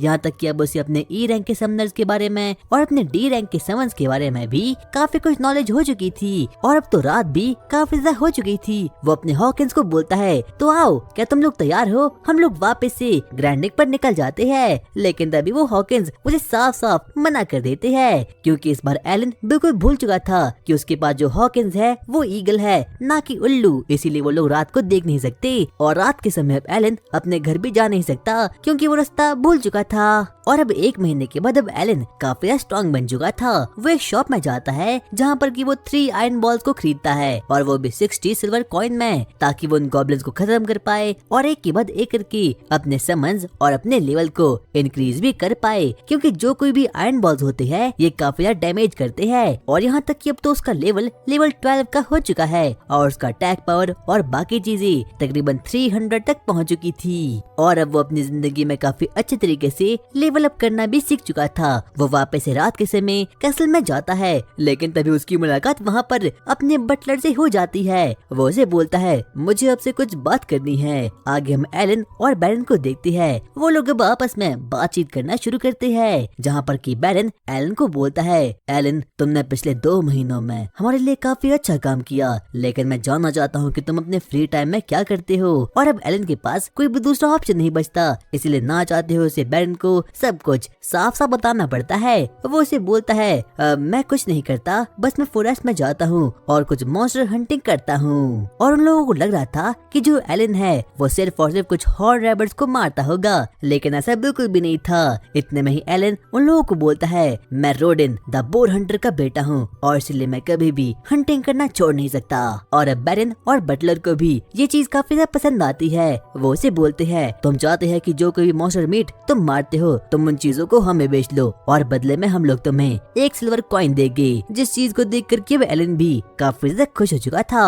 और अब 6 महीने बीत जाते हैं, यहाँ तक कि अब एलन की पावर और बाकी चीजें काफी ज्यादा ओवर पावर्ड हो चुकी थी। एलन एक पेड़ के नीचे बैठकर अपने ग्रिमोर को पढ़ना शुरू करता है, लेकिन तभी उड़ते उड़ते वहाँ पर हॉकिंस और उसके बाकी के दोस्त अब वहाँ पर आ चुके थे। और तभी एलन को लगता है कि ये लोग कुछ वियर्ड बिहेव कर रहे हैं, इसीलिए वो अपने सेब को छोड़कर जल्दी से उन लोगों के पीछे आगे भागना शुरू करता है। और अब वो फाइनली उस लोकेशन तक पहुंच चुका था, और जहाँ पर कि वो देखता है कि कुछ गॉब्लिन मॉन्स्टर एक एडवेंचर गिल्ड पर अटैक कर बैठे हैं। और यहाँ तक कि रेवन जो कि एलन को पहले मिला था वो काफी ज्यादा जख्मी हो चुका है, और उन लोगों के पास बिल्कुल भी इतनी पावर नहीं है कि वो लोग अकेले ही उन लोगों को खत्म कर पाए। इसीलिए अब ना चाहते हुए भी अब एलन को लोगों पर अपने आयरन बॉल का यूज करना ही पड़ता है। और वो सभी के सभी लोग एलन को यहाँ पर देखकर काफी शॉक्ड हो चुके थे। उन लोगों को बिल्कुल समझना था कि आखिरकार ये बच्चा यहाँ पर क्या कर रहा है। और अब एलन को भी इस चीज का एहसास हो चुका था कि वो इन लोगों के सामने अपने समनिंग मैजिक का यूज बिल्कुल भी कर नहीं सकता, और अब इसीलिए वो ना चाहते हुए भी अपने नाइफ को बाहर निकालता है और अब उस गॉब्लिन मॉन्स्टर से लड़ने के लिए आगे बढ़ना शुरू कर देता है। उसका लेवल भी